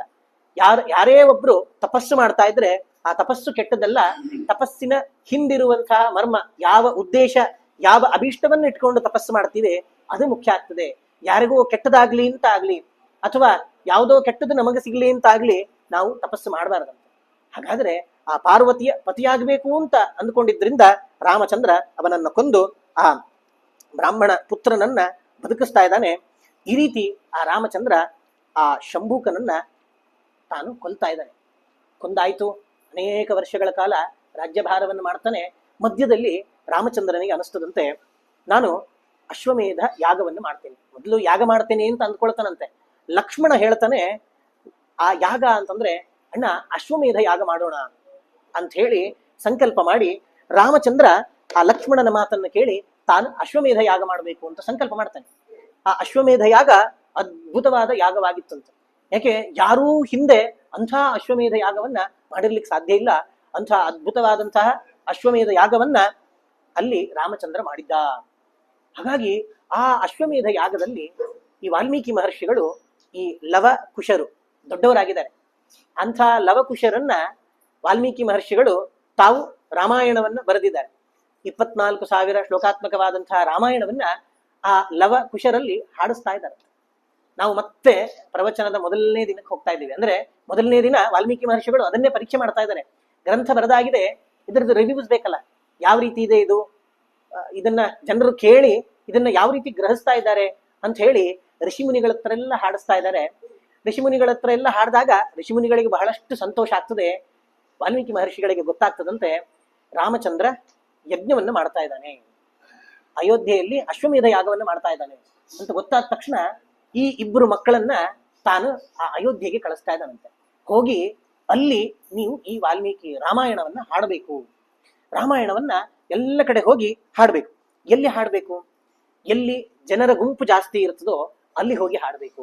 4 ಬೀದಿ ಸೇರೋ ಜಾಗ ಇರ್ತದಲ್ಲ, ಅಲ್ಲಿ ಹೋಗಿ ಹಾಡಬೇಕು. ಯಾವ್ದಾದ್ರು ಸಭೆಗಳು ನಡೀತಾ ಇದ್ರೆ ಅಲ್ಲಿಗೆ ಹೋಗಿ ಹಾಡ್ಬೇಕು ನೀವು ಈ ರಾಮಾಯಣವನ್ನ ಅಂತ ಹೇಳಿ ವಾಲ್ಮೀಕಿ ಮಹರ್ಷಿಗಳು ಅವರಿಗೆ ಹೇಳಿ ಕಳಿಸ್ತಾ ಇದ್ದಾರಂತೆ. ದಿವಸೇ 20 ಸರ್ಗಾಹ ಗೇಯ ಮಧುರಯಾಗಿರ ಪ್ರಮಾಣೈ ಬಹುಬಿಸ್ತತ್ರ ಯಥೋದ್ದಿಷ್ಟಂ ಮಯಾಪುರ. ದಿನಕ್ಕೆ 20 ಸರ್ಗಗಳಂತೆ ನೀವು ನಿತ್ಯದಲ್ಲಿಯೂ ಕೂಡ ವಾಲ್ಮೀಕಿ ನಾನು ಕೊಟ್ಟಂತಹ ಆ ರಾಮಾಯಣವನ್ನ ನೀವು ಹಾಡಬೇಕು ಜನರ ಮುಂದೆ ಅಂತ ಹೇಳಿ ಮಕ್ಕಳಿಗೆ ತಾವು ಆದೇಶ ಮಾಡಿ ಅವರನ್ನ ಕಳಿಸ್ತಾ ಇದ್ದಾರಂತೆ. ಹೇಳ್ತಾರಂತೆ, ಕಿಂ ಧನೇನ ಆಶ್ರಮಸ್ಥಾನ ಫಲಮೂಲಾಶಿನಾಂ ಸದಾ ಲೋಭಶ್ಚಾಪಿ ನ ಕರ್ತವ್ಯ ಸ್ವಲ್ಪೋಪಿ ಧನವಾಂಛಯ. ಅಲ್ಲಿ ನೀವು ರಾಜ್ಯಕ್ಕೆ ಹೋಗಿರ್ತೀರಿ, ನೀವು ಹಾಡೋದನ್ನ ಕೇಳಿ ಖುಷಿ ಆಯ್ತು ಅಂತ ಇಟ್ಕೊಳ್ರಿ. ಯಾರಿಗಾದ್ರು ಬಂದು ಏನಾದ್ರೂ ಕೊಡ್ಲಿಕ್ಕೆ ಬರ್ತಾರೆ, ನೀವು ಇಲ್ಲ ಇಲ್ಲ ನಮ್ಗೆ ಬೇಡ ಅದು ಅಂತ ಹೇಳಬೇಕು. ಅದನ್ನ ಹೇಳಿ ಕಳಿಸ್ತಾ ಇದ್ದಾರಂತೆ. ಯದಿ ಪೃಚ್ಛೇತ್ ಸ ಕಾಕುಸ್ಥಃ ಯುವಾಂ ಕಸ್ಯೇತಿ ದಾರಕೌ ವಾಲ್ಮೀಕೇ ರಥ ಶಿಷ್ಯೌ ದ್ವೌ ಭ್ರೂತಮೇವಂ ನರಾಧಿಪಂ. ಯಾರು ಏನು ಕೊಟ್ಟರು ಅದನ್ನ ತಗೊಳ್ಬಾರದು ನೀವು. ಅಷ್ಟೇ ಅಲ್ಲ, ನಿಮ್ಮ ನ್ಯೂಸು ರಾಮಚಂದ್ರನವರೆಗೆ ಹೋಗ್ಲಿಕ್ಕೂ ಸಾಕು. ಯಾರೋ ಇಬ್ರು ಹುಡುಗರು ರಾಮಾಯಣ ಹಾಡ್ತಿದ್ದಾರೆ ಅಂತ ಹೇಳಿ ಒಂದು ವೇಳೆ ರಾಜನಾದ ರಾಮಚಂದ್ರ ನಿಮ್ಮನ್ನ ಕರೆದ್ರೆ ಅಲ್ಲಿ ಹುಚ್ಚುಚ್ಚರಂಗ ಆಡಬಾರದು. ರಾಜ ಅವನಿಗೆ ಬೇಕಾದ ಮರ್ಯಾದೆಯನ್ನು ಕೊಡಬೇಕು. ನೀವು ಯಾರ ಮಕ್ಕಳು ಅಂತ ಕೇಳ್ತಾನವನು. ಅವಾಗ ನೀವೇನು ಹೇಳಬಾರ್ದು, ನಾವು ವಾಲ್ಮೀಕಿ ಮಹರ್ಷಿಗಳ ಶಿಷ್ಯರು ಅಂತ ಇಷ್ಟೇ ಹೇಳಬೇಕು ಅಂತ ಹೇಳಿ ವಾಲ್ಮೀಕಿ ಮಹರ್ಷಿಗಳು ಆ ಮಕ್ಕಳನ್ನ ಕಳಿಸ್ತಾ ಇದ್ದಾರಂತೆ. ಆ ಮಕ್ಕಳು ತಮ್ಮ ಮಧುರವಾದ ಕಂಠದಿಂದ ಆ ರಾಮಾಯಣವನ್ನ ಕೇಳಿ ಋಷಿಗಳಿಗೆಲ್ಲ ಕಣ್ಣಲ್ಲಿ ನೀರು ಬಂದಿತ್ತು. ಅಂತಹ ರಾಮಾಯಣವನ್ನ ಅಲ್ಲಲ್ಲಿ ಆ ಮಕ್ಕಳು ಹಾಡ್ತಾ ಇದ್ದಾರಂತೆ.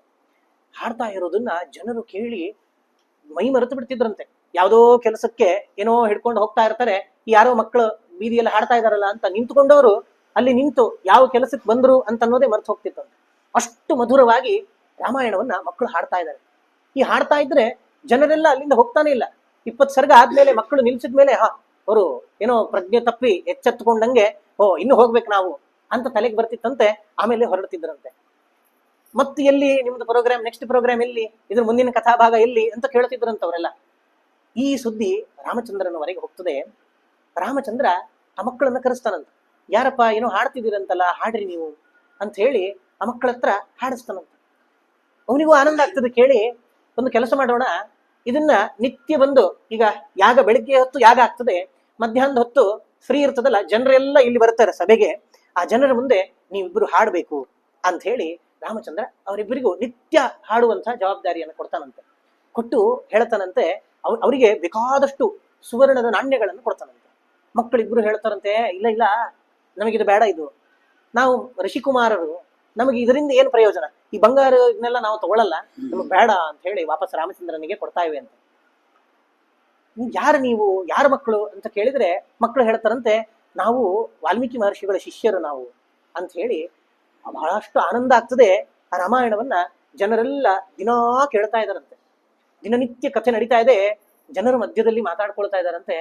ಆ ರಾಮಚಂದ್ರನನ್ನ ನೋಡಿದರೆ, ಈ ಮಕ್ಕಳನ್ನ ನೋಡಿದರೆ, ಈ ಮಕ್ಕಳು ಪಾಪ ನಾರುಮಡಿಯನ್ನು ಉಟ್ಟು ಜಟಾಧಾರಣೆಯನ್ನು ಮಾಡ್ಕೊಂಡಿದ್ದಾವೆ.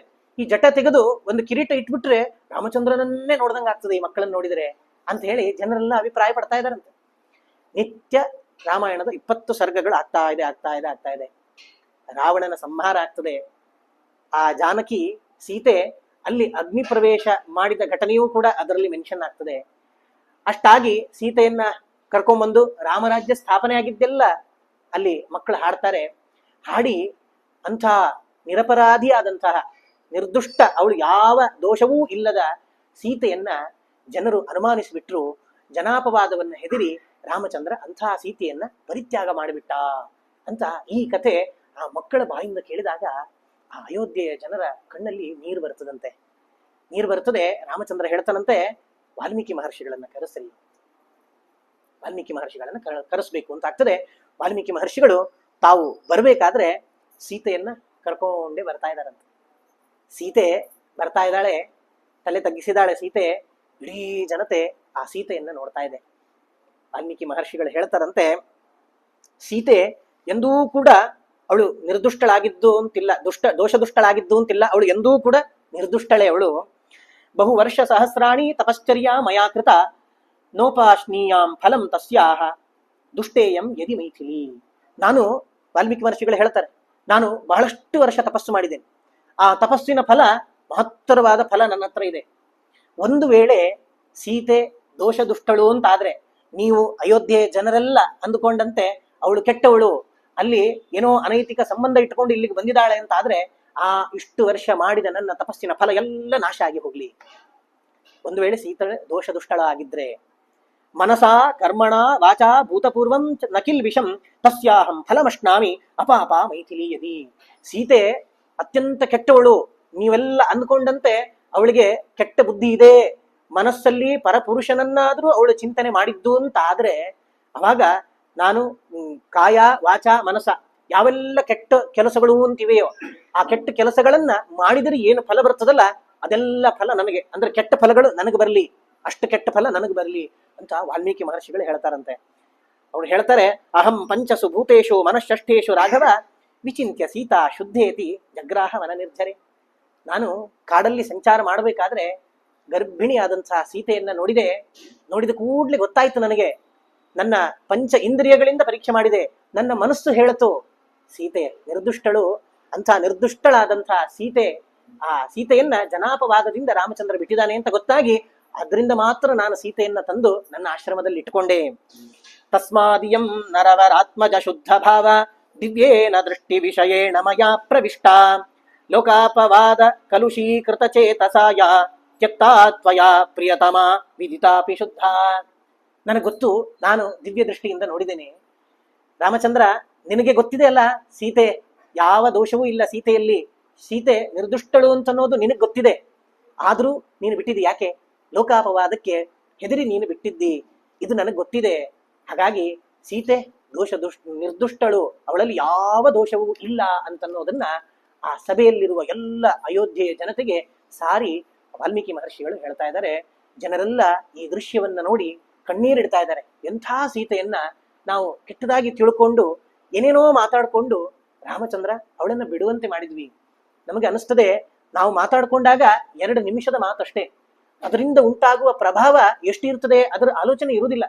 ಅಲ್ಲ, ರಾಮಚಂದ್ರ ಬಿಡ್ತಾನೆ ಅಂತ ಗೊತ್ತಿದ್ರೆ ನಾವು ಮಾತಾಡ್ಕೊಳ್ತಿರ್ಲಿಲ್ಲ ಅಂತ ಹೇಳೋರು ಇರ್ತಿದ್ರು ಏನೋ. ಅಂದ್ರೆ ನಾವು ಮಾತಾಡಿ ಬಿಟ್ಬಿಡ್ತೇವೆ. ನಾವು ಮಾತು ಒಂದ್ಸರ್ತಿ ನಾಲಿಗೆಯಿಂದ ಜಾರಿ ಹೋಯ್ತು ಅಂತಂದ್ರೆ ಅದು ಬಾಣ ಇದ್ದಂಗೆ. ಬಾಣ ಒಂದ್ಸತಿ ಬಿಟ್ಟ ಮೇಲೆ ಅದು ಹೋಗಿ ಚುಚ್ಕೊಳ್ತದೆ. ಅಯ್ಯೋ ಬಿಡಬಾರ್ದಿತ್ತು ಅನ್ಕೊಂಡ್ರೆ ಆಗುದಿಲ್ಲ. ಮಾತನ್ನ ಅದಕ್ಕೆ ಅಷ್ಟು ಆಲೋಚನೆ ಮಾಡಿ ಮಾತಾಡ್ಬೇಕು. ಎಲ್ಲ ಅಯೋಧ್ಯೆ ಜನರು ಪಶ್ಚಾತ್ತಾಪ ಪಡ್ತಾ ಇದ್ದಾರೆ. ರಾಮಚಂದ್ರ ಹೇಳ್ತಾನೆ, ಲೋಕಾಪವಾದೋ ಬಲವಾನ್ ಏನ ತ್ಯಕ್ತಾ ಹಿ ಮೈಥಿಲಿ ಸೇಯಂ ಲೋಕಭಯಾತ್ ಬ್ರಹ್ಮನ್ ಅಪಾಪೇತ್ಯಭಿಜಾನತ. ವಾಲ್ಮೀಕಿ ಮಹರ್ಷಿಗಳೇ, ಕೈ ಮುಗಿದು ಕೇಳ್ಕೊಳ್ತಾನೆ ರಾಮಚಂದ್ರ, ನನಗೆ ಆ ಸೀತೆ ನಿರ್ದುಷ್ಟಳು ಅನ್ನೋದು ನನಗೆ ಗೊತ್ತಿದೆ, ಯಾರಿಗೂ ಸೀತೆಯ ಬಗ್ಗೆ ಅಷ್ಟು ಗೊತ್ತಿಲ್ಲ. ನಾನು ಅತ್ಯಂತ ಹತ್ತಿರದಿಂದ ನೋಡಿದವನು ಸೀತೆಯನ್ನ, ನಾನು ಎಷ್ಟು ಪ್ರೀತಿ ಮಾಡಿದವನು, ನನ್ನ ಪ್ರಾಣಕ್ಕಿಂತ ಹೆಚ್ಚು ಪ್ರೀತಿ ಮಾಡಿದವನು ನಾನು ಸೀತೆಯನ್ನ. ಒಬ್ಬ ಹೆಂಡತಿಯಾಗಿ ಹೇಗಿರ್ಬೇಕು ಅಂತ ತೋರಿಸಿಕೊಟ್ಟವಳು. ಕಾಡಿಗೆ ಹೋಗ್ತೀನಿ ಅಂತ ರಾಮಚಂದ್ರ ಹೇಳಿದಾಗ, ನೀವು ಹೋಗ್ಬರ್ರಿ ನಾನು ಮನೆಯಲ್ಲಿರ್ತೇನೆ ಅಂತ ಹೇಳಿದವಳಲ್ಲ. ಕಷ್ಟನೋ ಸುಖನೋ ಗಂಡನೊಟ್ಟಿಗೆ ಇರುವುದೇ ಸಂಸಾರ ಅಂತ ಹೇಳಿ ತಾನು ಎಲ್ಲ ಗಂಟು ಮುಟ್ಟೆಯನ್ನು ಕಟ್ಟಿಕೊಂಡು ಕಾಡಿಗೆ ಬಂದವಳು. ಇಲ್ಲಿದ್ರೆ ಬೇಕಾದ ವೈಭೋಗ ಇತ್ತವಳಿಗೆ, ಎಲ್ಲವನ್ನು ಬಿಟ್ಟು ನನ್ನೊಟ್ಟಿಗೆ ಬಂದವಳು. ಅಂಥವಳನ್ನ ಬಿಡಬೇಕಾದ್ರೆ ನನಗೆ ಮನಸ್ಸು ಹೇಗಾಗಿರ್ಬೇಡ. ಆದ್ರೆ ಒಬ್ಬ ರಾಜನಿಗೆ ಲೋಕಾಪವಾದೋ ಬಲವಾನ್, ಲೋಕಾಪವಾದ ಅಂತನ್ನೋದು ಒಬ್ಬ ರಾಜನಿಗೆ ಅತ್ಯಂತ ಬಲಿಷ್ಠವಾದದ್ದು.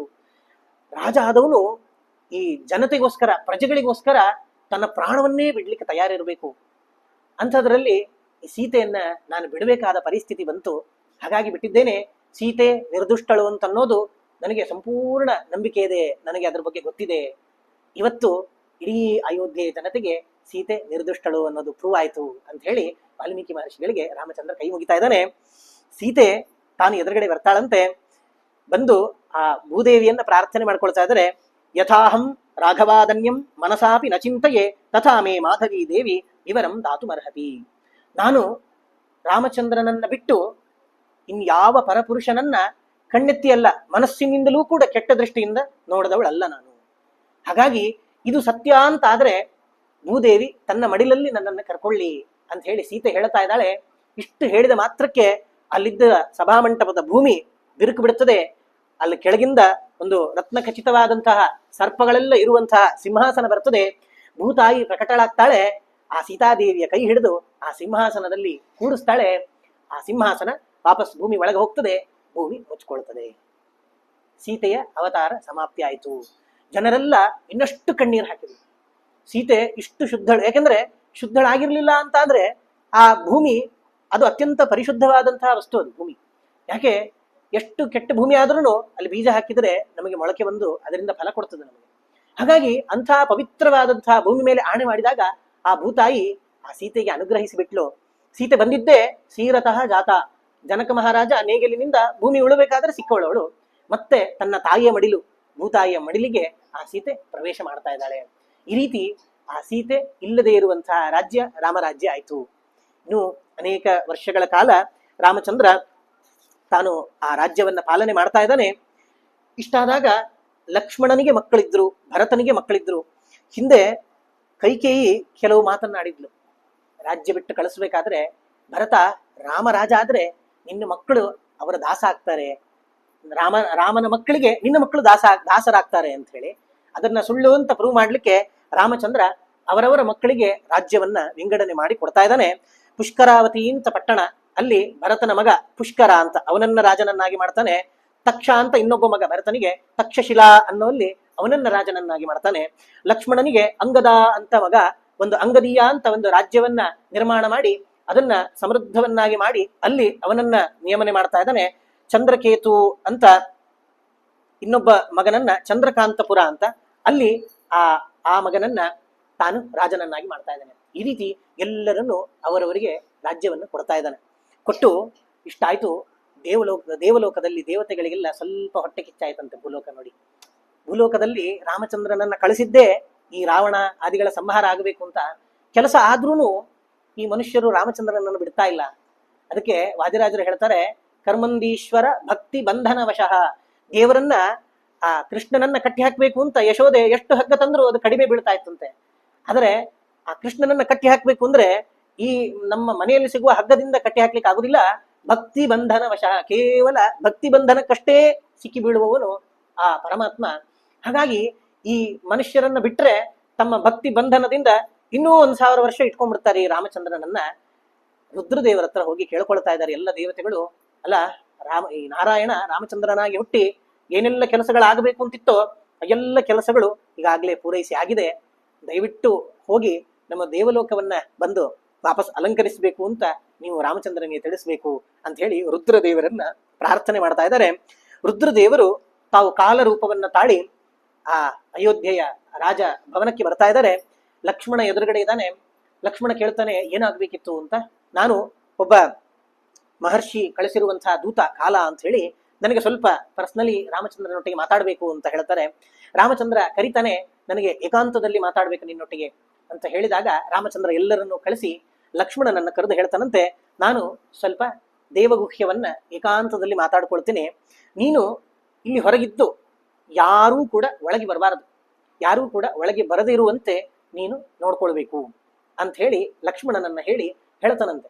ನೀನು ಯಾರಾದ್ರೂ ಒಳಗೆ ಬಿಟ್ಟಿ ಅಂತಾದ್ರೆ ನಿನ್ನನ್ನು ನಾನು ವಧೆ ಮಾಡ್ತೇನೆ, ಸಾಯಿಸ್ಬಿಡ್ತೇನೆ ನಾನು ಅಂತ.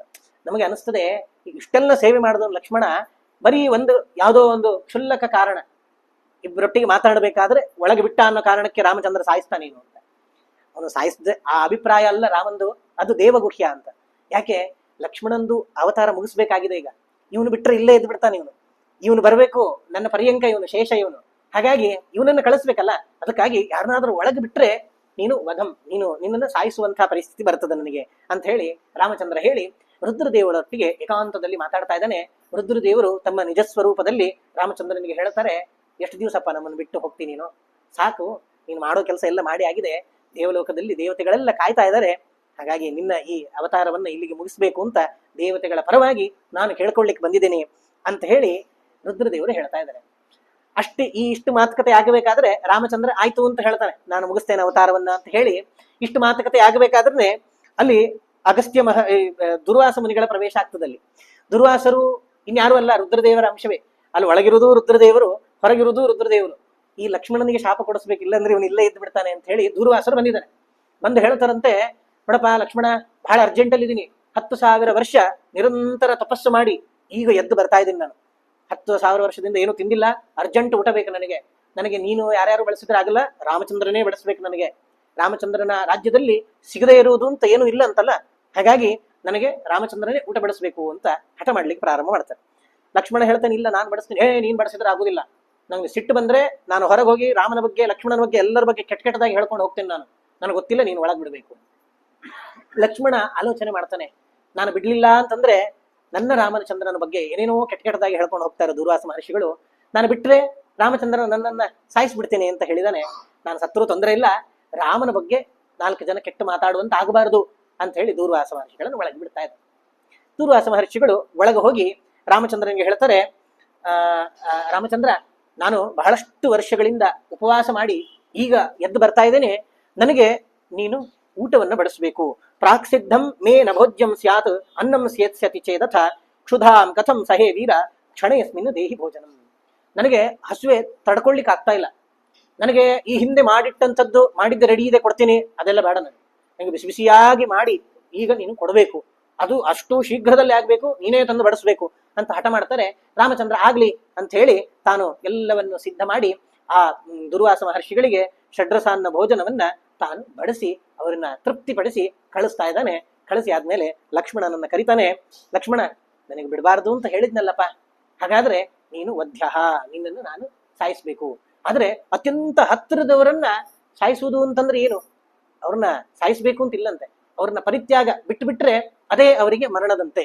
ಹಾಗಾಗಿ ನಿನ್ನನ್ನು ನಾನು ಪರಿತ್ಯಾಗ ಮಾಡ್ತಾ ಇದ್ದೇನೆ, ನೀನು ರಾಜ್ಯ ಬಿಟ್ಟು ಹೊರಡು ಅಂತ ಹೇಳಿ ಹೇಳ್ತಾನೆ ರಾಮಚಂದ್ರ. ಲಕ್ಷ್ಮಣ ರಾಮನಿಗೆ 3 ಪ್ರದಕ್ಷಿಣೆ ಬಂದು ನಮಸ್ಕಾರ ಮಾಡಿ ಅಲ್ಲಿಂದ ಹೊರಡ್ತಾನೆ. ಹೊರಟು ಸರಯೂ ತೀರಕ್ಕೆ ಬರ್ತಾನೆ. ಸರಯೂ ತೀರಕ್ಕೆ ಬಂದು ಅಲ್ಲಿ ತಾನು ಧ್ಯಾನ ಮಗ್ನನಾಗಿ ತಾನು ತನ್ನ ಉಸಿರನ್ನು ಕಟ್ಟಿ ಧ್ಯಾನ ಯೋಗದಿಂದ ತಾನು ವಾಪಸ್ ಆ ಶೇಷನಾಗಿ ತಾನು ಪವಡಿಸ್ತಾನಲ್ಲಿ ಹೋಗಿ. ಆ ರಾಮಚಂದ್ರ ಬರೋ ಮೊದಲೇ ಬಂದವರಿಗೆ ಮೊದಲೇ ಆಸನ ಹಾಕಿ ರೆಡಿ ಇಡ್ತೀವಲ್ಲ ನಾವು, ಆ ರೀತಿ ಆಸನವಾಗಿ ಆ ಲಕ್ಷ್ಮಣ ಹೋಗ್ತಾ ಇದ್ದಾನೆ, ತನ್ನ ಪ್ರಾಣವನ್ನ ಪರಿತ್ಯಾಗ ಮಾಡ್ತಾ ಇದ್ದಾನೆ.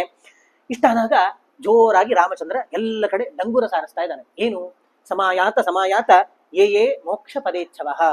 ನಾನು ರಾಮಚಂದ್ರ ಈಗ ನಾನು ಪರಂಧಾಮಕ್ಕೆ ಮೋಕ್ಷಕ್ಕೆ ಹೋಗ್ತಾ ಇದ್ದೇನೆ, ಯಾರಾದ್ರೂ ಮೋಕ್ಷಕ್ಕೆ ಹೋಗ್ಬೇಕು ಅಂತ ಇಚ್ಛೆ ಇರೋರಿದ್ರೆ ನನ್ನೊಟ್ಟಿಗೆ ಬರ್ಬೋದು, ಅವ್ರನ್ನ ಕರ್ಕೊಂಡು ಹೋಗ್ತೀನಿ. ಎಂಥ ಚಾನ್ಸ್ ನೋಡ್ರಿ, ಈಗ ಹೇಳೋರು ಇಲ್ಲ. ದೇವರು ಅವತಾರ ಆಗಿ ಬಂದ್ರೆ ಬಹುಶಃ ನಾವೆಲ್ಲ ಪ್ಯಾಕ್ ಮಾಡ್ಕೊಂಡು ನಾವು ಹೊರಟು ಬಿಡ್ತೀವೋ ಏನೋ. ಆ ಸಂದರ್ಭದಲ್ಲಿ ಬಹಳಷ್ಟು ಜನ ಆ ರಾಮಚಂದ್ರನನ್ನ ಅನುಸರಿಸಿ ಹೊರಟ್ರಂತೆ. ಅವ್ರದೆಲ್ಲ ಸಾಧನೆ ಪೂರ್ಣ ಆಗಿತ್ತು ಅಂತ ಅರ್ಥ. ಅವರು ಹೊರಟಿದ್ದಾರೆ, ಎಲ್ಲರನ್ನೂ ಕೂಡ ರಾಮಚಂದ್ರ ಕರ್ಕೊಂಡು ಹೋಗ್ತಾ ಇದ್ದಾನೆ. ರಾಮಚಂದ್ರ ಅಭ್ಯಷಿಂಚತ್ ಸ ಭಗವಾನ್ ಕೋಸಲಾಧಿಪತಿಂ ಕುಶಂ ಸಾಮ್ರಾಜ್ಯೇ ಯೌವರಾಜ್ಯೇಶು ಲವಂ ಉತ್ತರ ರಾಷ್ಟ್ರಪಂ. ಆ ರಾಮಚಂದ್ರ ತನ್ನ ಮೊದಲನೇ ಮಗನಾದಂಥ ಕುಶನನ್ನ ಆ ಅಯೋಧ್ಯೆ ರಾಜದ ಅಧಿಪತಿಯಾಗಿ ಅವನನ್ನ ಅಭಿಷೇಕ ಮಾಡ್ತಾ ಇದ್ದಾನೆ. ಯುವರಾಜ ಪದವಿಯನ್ನ ಲವನಿಗೆ ಕೊಟ್ಟು ತಾನು ಅನುಗ್ರಹ ಮಾಡ್ತಾ ಇದ್ದಾನೆ. ಈ ರೀತಿ ಇವರಿಗೆಲ್ಲರಿಗೂ ಕೂಡ ಅನುಗ್ರಹ ಮಾಡಿ ಶತ್ರುಘ್ನನ 2 ಮಕ್ಕಳು ಉಳ್ಕೊಂಡಿದ್ರು. ಶತ್ರುಘ್ನನಿಗೆ ಅಲ್ಲಿ ಆ ಮಧುರಾಪಟ್ಟಣವನ್ನ ಕೊಟ್ಟಾಗಿತ್ತು. ಆ ಶತ್ರುಘ್ನ ತಾನೇನ್ ಮಾಡ್ತಾ ಇದ್ದಾನೆ, ಸುಬಾಹು ಅಂತ ಒಬ್ಬ ಮಗ, ಶತ್ರುಘ್ನಾತಿ ಅಂತ ಒಬ್ಬ ಮಗ, ಅವರಿಬ್ಬರಿಗೂ ಕೂಡ ಅಲ್ಲಿರುವಂತಹ ವೈದಿಶ ರಾಜ ಮಧುರಾಜ ಪಟ್ಟಣ ಇದೆರಡನ್ನೂ ಕೂಡ ಕೊಟ್ಟು ಆ ಶತ್ರುಘ್ನನು ಕೂಡ ರಾಮಚಂದ್ರನೊಟ್ಟಿಗೆ ತಾನು ಹೊರಡಬೇಕು ಅಂತ ಸಿದ್ಧನಾಗ್ತಾ ಇದ್ದಾನೆ. ಅಲ್ಲಿ ಬರಬೇಕಾದ್ರೆ ಎಲ್ಲರೂ ಬಂದ್ರಂತೆ. ಸುಗ್ರೀವ, ಅಂಗದ ಎಲ್ಲರೂ ಬರ್ತಾ ಇದ್ದಾರೆ. ಸುಗ್ರೀವನನ್ನ ಕರ್ಕೊಂಡು ಹೋಗ್ತೇನೆ, ಅಂಗದ ನೀನು ಬರಬೇಡಪ್ಪ, ನೀನು ಇಲ್ಲಿ ರಾಜ್ಯ ಭಾರ ಮಾಡಬೇಕು. ಸುಗ್ರೀವ ನನ್ನೊಟ್ಟಿಗೆ ಬರ್ತಾನೆ, ನೀನು ಆ ಕಿಷ್ಕಿಂಧ ರಾಜ್ಯವನ್ನ ಭಕ್ತಿಯಿಂದ ಪಾಲನೆ ಮಾಡು ಅಂತ ಹೇಳಿ ಅವನಿಗೆ ಆಶೀರ್ವಾದ ಮಾಡ್ತಾ ಇದ್ದಾನೆ. ವಿಭೀಷಣಶ್ಚ ಧರ್ಮಾತ್ಮ ರಾಘವಾಜ್ಞಾ ಪುರಸ್ಕೃತ ಸೇನಾಪತಿರ್ ಧನೇಶಶ್ಚ ಕಲ್ಪಂ ಆವೀತ್ ಸ ರಾಕ್ಷಸಾನ್. ಆ ವಿಭೀಷಣ ಬರ್ತಾ ಇದ್ದಾನೆ. ವಿಭೀಷಣನಿಗೆ ರಾಮಚಂದ್ರ ಅನುಗ್ರಹ ಮಾಡ್ತಾ ಇದ್ದಾನಂತೆ. ನೀನು ಕಲ್ಪಾಂತ ಆಯು ಪಡ್ಕೊಂಡವ್, ನೀನು ನಾವು ಈಗಲೂ ಕೂಡ ಹನುಮಾಂಶ್ಚ ವಿಭೀಷಣ ಕೃಪಃ ಪರಶುರಾಮಶ್ಚ ಅಂತ ಹೇಳಿ 7 ಚಿರಜೀವಿಗಳಲ್ಲಿ ವಿಭೀಷಣನ್ನ ಸೇರಿಸ್ಕೊಂಡು ನಾವು ಹೇಳ್ತೇವೆ. ಹಾಗಾದ್ರೆ ಆ ವಿಭೀಷಣನಿಗೆ ಕಲ್ಪಾಂತ ಆಯು ಇರೋದ್ರಿಂದ ನೀನು ಇಲ್ಲೇ ಇರಬೇಕು ಅಂತ ಹೇಳ್ತಾ ಇದ್ದಾನೆ. ಬೇರೆ ಕಪಿಗಳೆಲ್ಲ ಬಂದ್ವಂತೆ, ಅವರನ್ನೆಲ್ಲ ಕರ್ಕೊಂಡು ಹೋಗ್ತಾ ಇದ್ದಾನೆ. ಜಾಂಬವಂತನಿಗೆ ವಿಶೇಷವಾಗಿ ಅನುಗ್ರಹ ಮಾಡ್ತಾ ಇದ್ದಾನೆ. ಜಾಂಬವಂತ, ನೀನು ಈಗಾಗಲೇ ಮುದುಕಾಗಿದ್ದೀನಿ, ನಿನಗೆ ಬರೋ ಸಂದರ್ಭ ಆಗಿಲ್ಲ, ಮುಂದೆ ಕೃಷ್ಣನಾಗಿ ಬರ್ತೇನೆ ನಾನು, ನಿನ್ನ ಮಗಳನ್ನ ನನಗೆ ಕೊಟ್ಟು ಮದುವೆ ಮಾಡಿ ಆಮೇಲೆ ಬಾ ಅಂತ ಹೇಳಿ ಆ ಜಾಂಬವಂತನನ್ನ ಮುದುಕಾಗಿದ್ರು ಅಲ್ಲೇ ಕುಡಿಸಿ ಇನ್ನಷ್ಟು ನಿನಗೆ ಆಯುಷ್ಯ ಇದೆ ಅಂತ ಹೇಳಿ ಜಾಂಬವಂತನಿಗೆ ಅಲ್ಲೇ ಅನುಗ್ರಹ ಮಾಡಿ ರಾಮಚಂದ್ರ ಹೊರಡ್ತಾ ಇದ್ದಾನಂತೆ. ಇಷ್ಟಾದಾಗ ಎಲ್ಲರಿಗಿಂತ ಅತ್ಯಂತ ಪ್ರಿಯನಾದಂತಹ ಹನುಮಂತ ಅಲ್ಲಿದ್ದಾನೆ. ಆ ಹನುಮಂತನಿಗೆ ಹೇಳ್ತಾ ಇದ್ದಾನಂತೆ, ಅಥಾಹ ವಾಯುನಂದನಂ ಸರಾಘವ ಸಮಾಶ್ಲಿಷನ್ ತವಾಹಮಕ್ಷಿಗೋಚರ ಸದಾ ಭವಾಮಿ ನಾನ್ಯಥಾ. ಹನುಮಂತ, ನಿನಗೆ ನಾನು ಏನು ಕೊಟ್ಟರು ಕೂಡ ಕಡಿಮೆಪ್ಪ ಅಂತ ಹೇಳಿ ಹನುಮಂತನನ್ನ ಆಲಿಂಗನೆ ಮಾಡಿಕೊಂಡು ಹೇಳ್ತಾನಂತೆ, ಹನುಮಂತ ನೀನು ಕೂಡ ಇಲ್ಲೇ ಇರ್ಬೇಕಪ್ಪ, ನೀನು ಚಿರಂಜೀವಿ, ಇಲ್ಲಿದ್ದು ನೀನು ಅನೇಕ ಕೆಲಸಗಳಾಗ್ಲಿಕ್ಕಿದೆ ಮುಂದೆ, ಹಾಗಾಗಿ ನೀನು ಇಲ್ಲೇ ಇರಬೇಕು. ತವಾಹಂ ಅಕ್ಷಿಗೋಚರ, ನೀನು ನೆನೆಸ್ಕೊಂಡಾಗ ನಿನ್ನ ಕಣ್ಣಿಗೆ ನಾನು ದೃಷ್ಟಿಗೋಚರ ಆಗ್ತೇನೆ. ಸದಾ ಭವಾಮಿ ನಾನ್ಯಥಾ ತ್ವಯಾ ಸದಾ ಮಹತ್ತಪಃ ಸುಕಾರ್ಯಂ ಉತ್ತಮೋತ್ತಮಂ. ನೀನು ಸದಾ ಭೂಲೋಕದಲ್ಲಿದ್ದು ತಪಸ್ಸನ್ನು ಆಚರಿಸಬೇಕು. ಯಾಕೆ? ನೀನು ಮಾಡಿದ ತ್ಯಾಗ ಮಹತ್ತರವಾದ ತ್ಯಾಗ. ನಿನ್ನ ಇಡೀ ಜೀವನವನ್ನ ನನಗಾಗಿ ಸಮರ್ಪಣೆ ಮಾಡಿದಿ. ದಶಾಸ್ಯ ಕುಂಭಕರ್ಣಕೌ ಯಥಾ ಸುಶಕ್ತಿಮಾನಪಿ ಜಘಂತನ ಪ್ರಿಯಾಯಮೇ ತಥೈವ ಜೀವಕಲ್ಪಕಂ. ಅಲ್ಲಪ್ಪ, ಕುಂಭಕರ್ಣ, ರಾವಣ ಇವ್ರನ್ನೆಲ್ಲ ನಿನಗೆ ಸಂಹಾರ ಮಾಡ್ಲಿಕ್ಕೆ ಆಗುದಿಲ್ಲ ಅಂತಲ್ಲ, ಇವ್ರನ್ನೆಲ್ಲ ಸಂಹಾರ ಮಾಡ್ಲಿಕ್ಕೆ ನಿನಗೆ ಸಾಧ್ಯ ಇದ್ರೂ ನೀನು ನನಗೋಸ್ಕರ ಅಂತ ಹೇಳಿ ಇವರನ್ನ ಬಿಟ್ಟಿದ್ದೀನಿ. ನಮ್ಗೆಲ್ಲ ಬಲ ಇತ್ತು ಅಂತಂದ್ರೆ ನಾವು ಆ ಕೆಲಸ ಮುಗಿಸ್ಕೊಂಡೇ ಬರ್ತೀವಿ. ಇಲ್ಲ ಅವ್ರು ಮಾಡ್ತಾರ ಅದನ್ನ ಅಂತ ಬಿಡುದಿಲ್ಲ. ಹಾಗೆ ಆ ರಾಮಚಂದ್ರನಿಗೋಸ್ಕರ ಈ ಎಲ್ಲವನ್ನು ಕೂಡ ಬಿಟ್ಟವನು ಹನುಮಂತ. ಹಾಗಾಗಿ ತವೇಪ್ಸಿತಂ ನ ಕಿಂಚನ ಕ್ವಚಿತ್ ಕದಾಚಿದೇವ ವೃಷಾ ಭವೇತ್ ಪ್ರಿಯಶ್ಚ ಮೇ ಪುನಃ ಪುನರ್ಭವಿಷ್ಯಸಿ. ಹಾಗಾಗಿ ನೀನು ಈ ಭೂಲೋಕದಲ್ಲಿದ್ದು ಏನೇನೆಲ್ಲ ಬಯಸ್ತೀಯೋ ಅದೆಲ್ಲವೂ ಕೂಡ ಸದಾ ಕಾಲದಲ್ಲಿ ನಿನಗೆ ದೊರಕದತೆ. ನೀನು ಆಡಿದ ಮಾತು ಅದೆಂದೂ ಕೂಡ ಸುಳ್ಳಾಗುವುದಿಲ್ಲ ಅಂತ ಹೇಳಿ ರಾಮಚಂದ್ರ ಅವನಿಗೆ ಅನುಗ್ರಹ ಮಾಡ್ತಾ ಇದ್ದಾನೆ. ಹನುಮಂತ ಹೇಳ್ತಾನೆ, ಇತಿ ರಿತೋ ಮರುತ್ಸುತೋ ಜಗಾದ ವಿಶ್ವನಾಯಕಂ ವಿಧೇಹಿ ಪಾದ ಪಂಕಜೇ ತವೇಶ ಭಕ್ತಿ ಮುತ್ತಮಾಂ. ರಾಮಚಂದ್ರ, ನಾನು ಏನೇನೋ ಅದು ಬೇಕು ಇದು ಬೇಕು ಅಂತ ಅನ್ಕೊಳ್ಳುವುದಿಲ್ಲ. ನನಗೆ ನಿನ್ನ ಪಾದ ಕಮಲಗಳಲ್ಲಿ ಸದಾ ಭಕ್ತಿ, ಅದು ಎಂದೂ ಕೂಡ ಆ ಕಡೆ ಈ ಕಡೆ ಆಗ್ಬಾರ್ದು ನನ್ನ ಮನಸ್ಸು. ಆ ರೀತಿ ಸದಾ ಭಕ್ತಿಯನ್ನ ಕೊಡು ನನಗೆ. ನಮೋ ನಮೋ ನಮೋ ನಮೋ ನತೆ ನಮೋಸ್ತುತೆ ನತೋಸ್ಮಿತೆ ಸದಾ ಪರಂ ಸಮಸ್ತ ಸದ್ಗುಣೋಚ್ಛ್ರಿತಂ ನಮಾಮಿತೆ ಪದಂ ಪುನಃ. ನಿನ್ನ ಕಾಲಿಗೆ ಎಷ್ಟು ನಮಸ್ಕಾರ ಮಾಡಿದು ಕಡಿಮೆ ಅಪ್ಪ ಅದು. ಯಾಕೆ? ಸಮಸ್ತ ಗುಣಪೂರ್ಣವಾದಂತಹ ಆ ನಿನ್ನ ಕಾಲಿಗೆ ನಾನು ಮತ್ತೆ ಮತ್ತೆ ನಮಸ್ಕಾರ ಮಾಡ್ತೀನಿ ಅಂತ ಹೇಳಿ ಆ ಹನುಮಂತ ತಾನು ನಮಸ್ಕಾರ ಮಾಡ್ತಾ ಇದ್ದಾನೆ. ನಮಸ್ಕಾರ ಮಾಡಿ ಅಲ್ಲಿಂದ ಶ್ರೀರಾಮಚಂದ್ರ ಎಲ್ಲರನ್ನೂ ಕೂಡ ಕರ್ಕೊಂಡು ಆ ಸರಯೂ ನದಿಯಲ್ಲಿ ಎಲ್ಲರೂ ಮಜ್ಜನ ಮುಳುಗಿ ಶುದ್ಧರಾಗಿ ತಾವು ಮೋಕ್ಷಕ್ಕೆ ಅಂತ ಹೋಗ್ತಾ ಇದ್ದಾರೆ. ಹೋಗಬೇಕಾದ್ರೆ ಸೀತಾಭೇ ಮಣಿ ಹೇಮಂ ದಂಡೆ ದ್ವೇ ಚಾಮರೆ ಚಾರುತರೆ ಧುನಾನಾ ಶ್ರೀರ್ ಹ್ರೀರಿತಿ ದ್ವಿತ್ವವತಿ ಪರೇಶ ಪಾರ್ಶ್ವದ್ವಯೇ ಸರ್ವಜನೈರವೈಕ್ಷೀ. ಅಲ್ಲಿ ಸೀತೆ ಮತ್ತೆ ಪ್ರಕಟ ಆಗ್ತಾ ಇದ್ದಾಳಂತೆ. ಹೇಗೆ? ಎರಡು ರೂಪದಿಂದ, ಶ್ರೀ ಹ್ರೀ ಅಂದ್ರೆ ಭೂದೇವಿ ಶ್ರೀದೇವಿ ಅಂತ ಎರಡು ರೂಪದಿಂದ ಬಂದು ಸೀತಾಭೆ ಬಿಳಿಯಾದಂತಹ ಛತ್ರವನ್ನ ಹಿಡಿದು ಆ ರಾಮಚಂದ್ರನ ಎರಡು ಪಾರ್ಶ್ವದಲ್ಲಿ ತಾನು ಶೋಭಾಯಮಾನವಾಗ್ತಾ ಇದ್ದಾಳೆ. ಈ ರೀತಿ ಆ ಅಯೋಧ್ಯೆಯ ಜನರು ಸೀತೆ ಭೂಮಿ ಒಳಗೆ ಹೋಗಿದ್ದನ್ನು ನೋಡಿದ್ರು, ಮತ್ತೆ ಸೀತೆ ಪರಂಧಾಮಕ್ಕೆ ಕರ್ಕೊಂಡು ಹೋಗಬೇಕಾದ್ರೆ ಅಲ್ಲಿ ಸೀತೆ ಪ್ರಕಟ ಆಗಿದ್ದನ್ನು ನೋಡ್ತಾ ಇದ್ದಾರೆ. ಹೀಗಾಗಿ ಸೀತಾರಾಮರಿಗೆ ಎಂದೂ ಕೂಡ ವಿಯೋಗ ಇಲ್ಲ ಅಂತನ್ನೋದು ನಮಗೆ ಗೊತ್ತಾಗ್ತದೆ. ಅಷ್ಟೊತ್ತಿಗೆ ಶ್ವೇತ ಛತ್ರವನ್ನ ಹಿಡಿದು ಹನುಮಂತ ಆ ಪರಮಾತ್ಮನನ್ನ ಹಿಂಬಾಲಿಸ್ತಾ ಇದ್ದಾನೆ. ಈ ಕಡೆ ಚಕ್ರನಾಗಿ ಭರತ, ಶಂಖನಾಗಿ ಈ ನಮ್ಮ ಶತ್ರುಘ್ನ ಇಬ್ಬರೂ ಕೂಡ ಹೊರಟಿದ್ದಾರೆ. ಅಗ್ರೇ ಬ್ರಹ್ಮ ಪುರೋಗಮಾಹ ಸುರಗಣ ವೇದಾಶ್ಚ ಸೋಂಕಾರಕಾಹ ಪಶ್ಚಾತ್ ಸರ್ವ ಜಗಜ್ಜಗಾಮ ರಘುಪಂ ಯಾಂತಂ ನಿಜಂ ಧಾಮತಂ. ಆ ರಾಮಚಂದ್ರನ ಎದುರುಗಡೆ ಬ್ರಹ್ಮಾದಿ ದೇವತೆಗಳೆಲ್ಲ ಹೋಗ್ತಾ ಇದ್ದಾರಂತೆ. ಮಧ್ಯದಲ್ಲಿ ವೇದ ಪ್ರತಿಪಾದ್ಯರಾದಂತಹ ದೇವತೆಗಳು, ವೇದದ ಅಭಿಮಾನಿ ದೇವತೆಗಳು ಹೋಗ್ತಾ ಇದ್ದಾರೆ. ರಾಮಚಂದ್ರ ಮಧ್ಯದಲ್ಲಿ ಹೋಗ್ತಾ ಇದ್ದಾನೆ. ರಾಮಚಂದ್ರನ ಹಿಂದುಗಡೆ ಇಡೀ ಅಯೋಧ್ಯೆಯ ಜನತೆ, ಆ ಕಡೆ ಈ ಕಡೆ ಬಂದ ಕಪಿಗಳು ಇವರೆಲ್ಲರೂ ಕೂಡ ರಾಮಚಂದ್ರನನ್ನ ಅನುಸರಿಸಿ ಆ ಮೋಕ್ಷಕ್ಕೆ ಅಂತ ಹೋಗ್ತಾ ಇದ್ದಾರೆ. ಯೇ ಪುರಸ್ತಾತ್ ಅವತಾರಮಾಪುಹು ಅಂಶೈರವನ್ಯಾಂ ಕಪಿಮರ್ತ್ಯಯೋನ್ಯಾಂ. ಯಾರ್ಯಾರು ಅವ ರಾಮಚಂದ್ರನ ಆ ಅನುಜ್ಞೆ, ಅವನ ಸೇವೆ ಮಾಡ್ಲಿಕ್ಕೆ ಅಂತ ಅವತಾರ ಮಾಡಿ ಬಂದವರಿದ್ರು, ಆ ಕಪಿಗಳಾಗಿ, ಮನುಷ್ಯರಾಗಿ, ರಾಕ್ಷಸರಾಗಿ ಹುಟ್ಟಿದವರು ಅನೇಕರು ಇದ್ರಲ್ಲ, ಅವರೆಲ್ಲರೂ ಕೂಡ ಆಯಾ ದೇವತೆಗಳಾಗಿ, ನೀಲ ಅಗ್ನಿಯಲ್ಲಿ ಹೋಗಿ ಸೇರ್ತಾ ಇದ್ದಾನೆ, ಸುಗ್ರೀವ ಸೂರ್ಯನಾಗಿ ಸೇರ್ತಾ ಇದ್ದಾನೆ. ಈ ರೀತಿ ಭರತ ಶತ್ರುಘ್ನರು ಶಂಖ ಚಕ್ರಗಳಾಗಿ ಶೋಭಾಯಮಾನವಾಗ್ತಾ ಇದ್ದಾರೆ. ಇಷ್ಟಾದಾಗ ಆ ರಾಮಚಂದ್ರ ಪರಮಾತ್ಮ ತಾನು ತನ್ನ ಧಾಮ ವೈಕುಂಠಕ್ಕೆ ತಾನು ಹೋಗ್ತಾ ಇದ್ದಾನೆ. ಅಷ್ಟಾದಾಗ ಮರುತ್ಸುತೋಥ ಬದಿರೀಮವ್ಯ ನಾರಾಯಣಸ್ಯೈವ ಪದಂ ಶಿಶೇವೆ. ಈ ಹನುಮಂತ ಅಲ್ಲಿ ರಾಮಚಂದ್ರನನ್ನು ಬಿಟ್ಟು ವಾಪಸ್ ಬರ್ತಾ ಇದ್ದಾನಂತೆ. ಎಲ್ಲಿಗೆ ಬಂದ? ತನ್ನ 3 ರೂಪಗಳನ್ನು ಮಾಡ್ಕೊಂಡಂತೆ. ಒಂದು ರೂಪದಿಂದ ಬದರಿ ಕ್ಷೇತ್ರದಲ್ಲಿ ಈಗಲೂ ಕೂಡ ರಾಮಚಂದ್ರನ ಹೆಸರನ್ನು ಹೇಳ್ತಾ ನಿತ್ಯ ತಪಸ್ಸನ್ನ ಮಾಡ್ತಾ ಇದ್ದಾನೆ. ರಾಮಾಜ್ಞೆಯ ಕಿಂ ಪುರುಷೇಶು ರಾಜ್ಯಂ ಚಕಾರ ರೂಪೇಣ ತಥಾ ಪರೇಣ. ರಾಮಚಂದ್ರನ ಆಜ್ಞೆಯಿಂದ ಕಿಂಪುರುಷ ಖಂಡದಲ್ಲಿ, ಅಂದ್ರೆ ಈ ಉತ್ತರ ಹಿಮಾಲಯದ ಆ ಕಡೆ ತೀರದಲ್ಲಿ ಕಿಂಪುರುಷ ಖಂಡದಲ್ಲಿ ಈಗಲೂ ಕೂಡ ಆ ಹನುಮಂತ ಅಲ್ಲಿದ್ದಾನೆ. ಇಷ್ಟೇ ಅಲ್ಲ, ಇದ್ದು ಇತ್ತಂ ಸಗಾಯನ್ ಶತಕೋಟಿ ವಿಸ್ತರಂ ರಾಮಾಯಣಂ ಭಾರತ ಪಂಚರಾತ್ರಕಂ.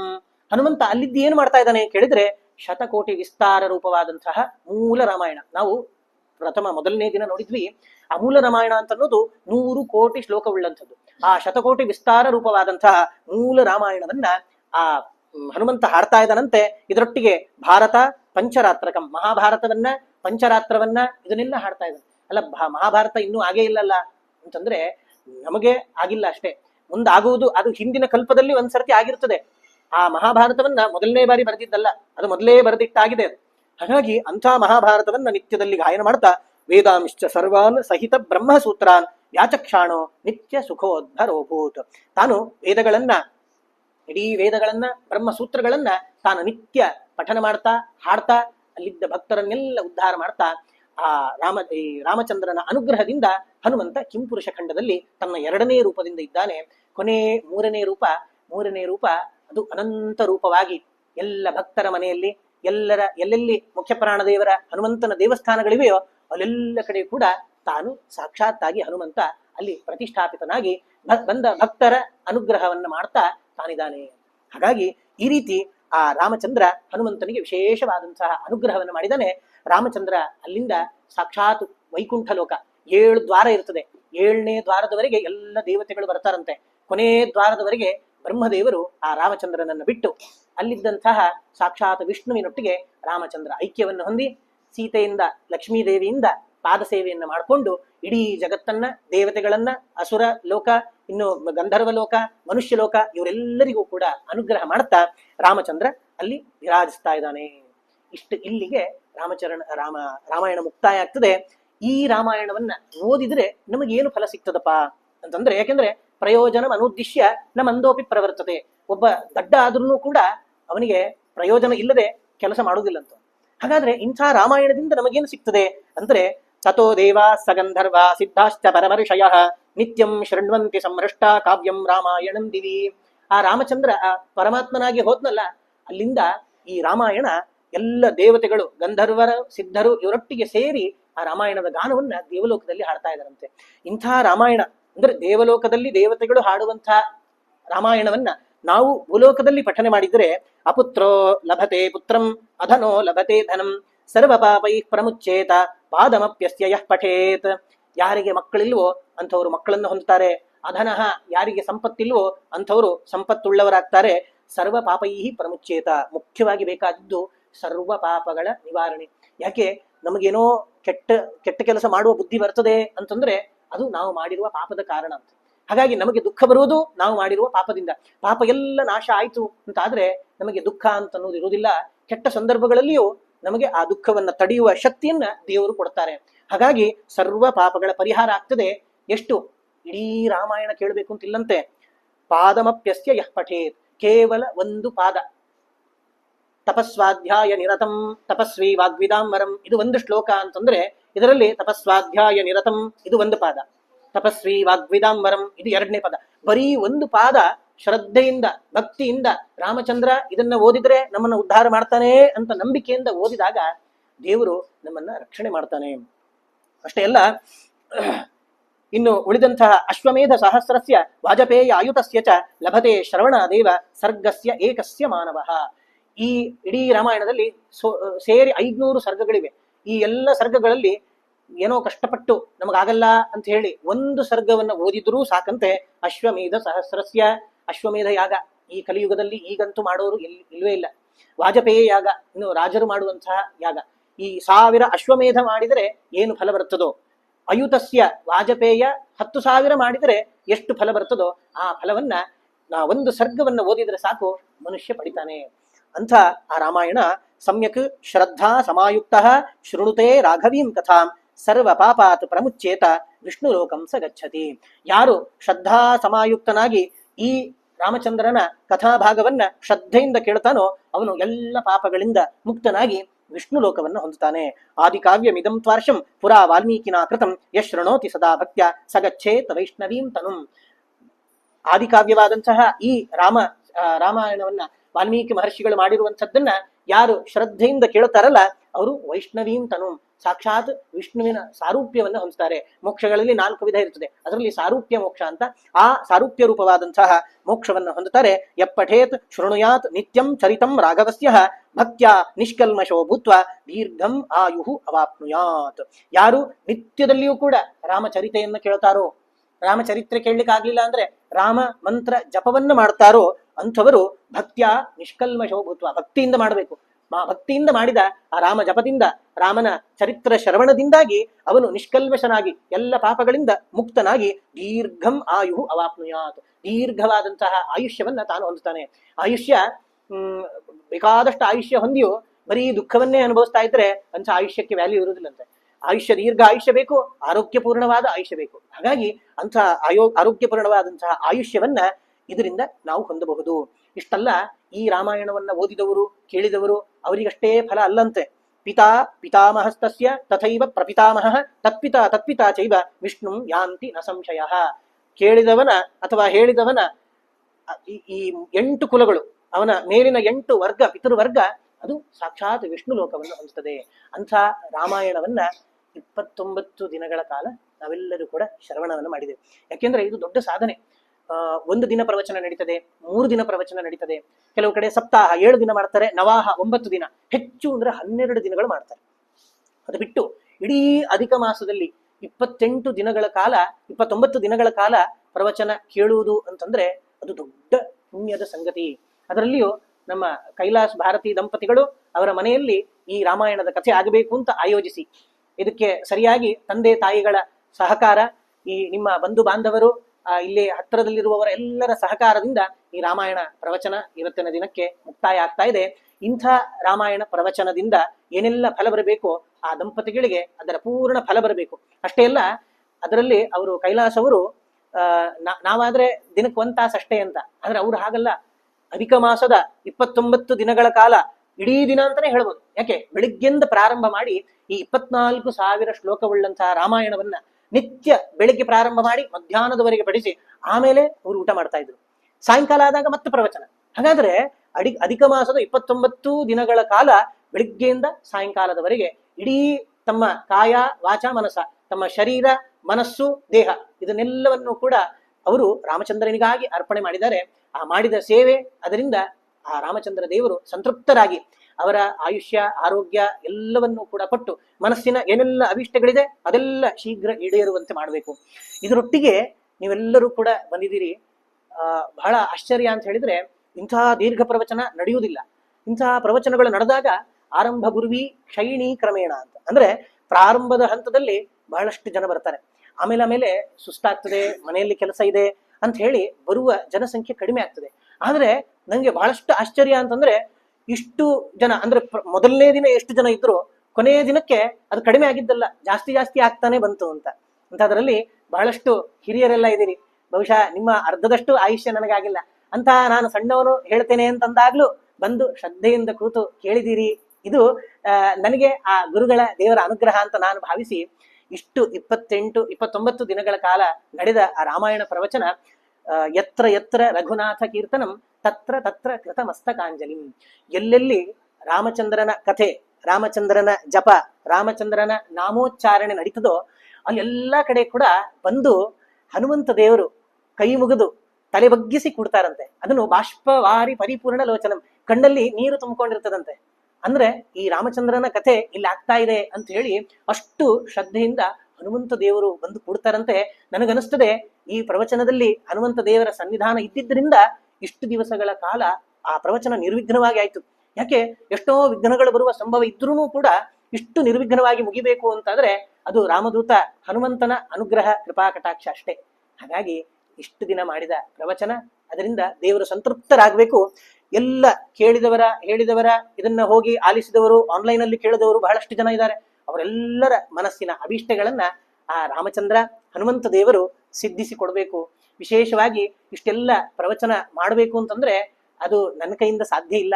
ಯಾಕೆ ಅಂತ ಹೇಳಿದ್ರೆ, ಒಂದು ಒಳ್ಳೆ ಶಿಲೆಯನ್ನ ನೋಡ್ತೇವೆ ನಾವು, ಎಷ್ಟು ಚೆನ್ನಾಗಿದೆ ಶಿಲೆ ಅಂತಂದ್ರೆ ಅದು ಜಡ. ಅದಕ್ಕೆ ಚೆನ್ನಾಗಿದೆ ಅಂತ ಹೇಳಿದ್ರೆ ಏನು ಉಪಯೋಗ? ಆ ಚೆನ್ನಾಗಿದೆ ಅಂತನ್ನೋ ನಾವೇನು ಕಾಂಪ್ಲಿಮೆಂಟ್ ಮಾಡ್ತೇವಲ್ಲ, ಅದು ಆ ಶಿಲೆಯನ್ನು ಮಾಡಿದ ಶಿಲ್ಪಿಯನ್ನ ಕೆತ್ತಿದ ವ್ಯಕ್ತಿಗೆ. ಅದು ಶಿಲ್ಪ ಚೆನ್ನಾಗಿದೆ ಅಂತಂದ್ರೆ ಅದನ್ನು ಕೆತ್ತಿದ ವ್ಯಕ್ತಿಗೆ. ಹಾಗಾಗಿ ನನಗೆ ಇಷ್ಟೆಲ್ಲ ನಾನು ಮಾಡ್ಲಿಕ್ಕೆ ಸಾಧ್ಯ ಆಗ್ತದೆ ಅಂತ ಗೊತ್ತಿರ್ಲಿಲ್ಲ. ಹಾಗಾಗಿ ಇಷ್ಟು ದಿನದವರೆಗೆ ಈ ಪ್ರವಚನ ಏನಾದರೂ ನಡೆದಿದೆ ಅಂತಂದ್ರೆ ಅದು ನಮ್ಮ ಗುರುಗಳಾದಂತಹ ವಿಶ್ವೇಶ ತೀರ್ಥರು, ವಿಶ್ವಪ್ರಸನ್ನ ತೀರ್ಥ ಶ್ರೀಪಾದಂಗಳವರ ಕೃಪಾ ಕಟಾಕ್ಷ ಆಶೀರ್ವಾದ ಅಷ್ಟೇ. ಹಾಗಾಗಿ ಈ ಪ್ರವಚನವನ್ನ ಇವತ್ತಿಗೆ ಇಲ್ಲಿಗೆ ಶ್ರೀಕೃಷ್ಣಾರ್ಪಣಮಸ್ತು. ಅನೇನ ಭಾವಯತ್ ಪುಣ್ಯಂ ಅವಾಪ್ನೋತು ಗುರುರ್ಮಮ. ರಾಮಾಯ ರಾಮಭದ್ರಾಯ ರಾಮಚಂದ್ರಾಯ ವೇಧಸೆ ರಘುನಾಥಾಯ ನಾಥಾಯ ಸೀತಾಯಾಪತಯೇ ನಮಃ.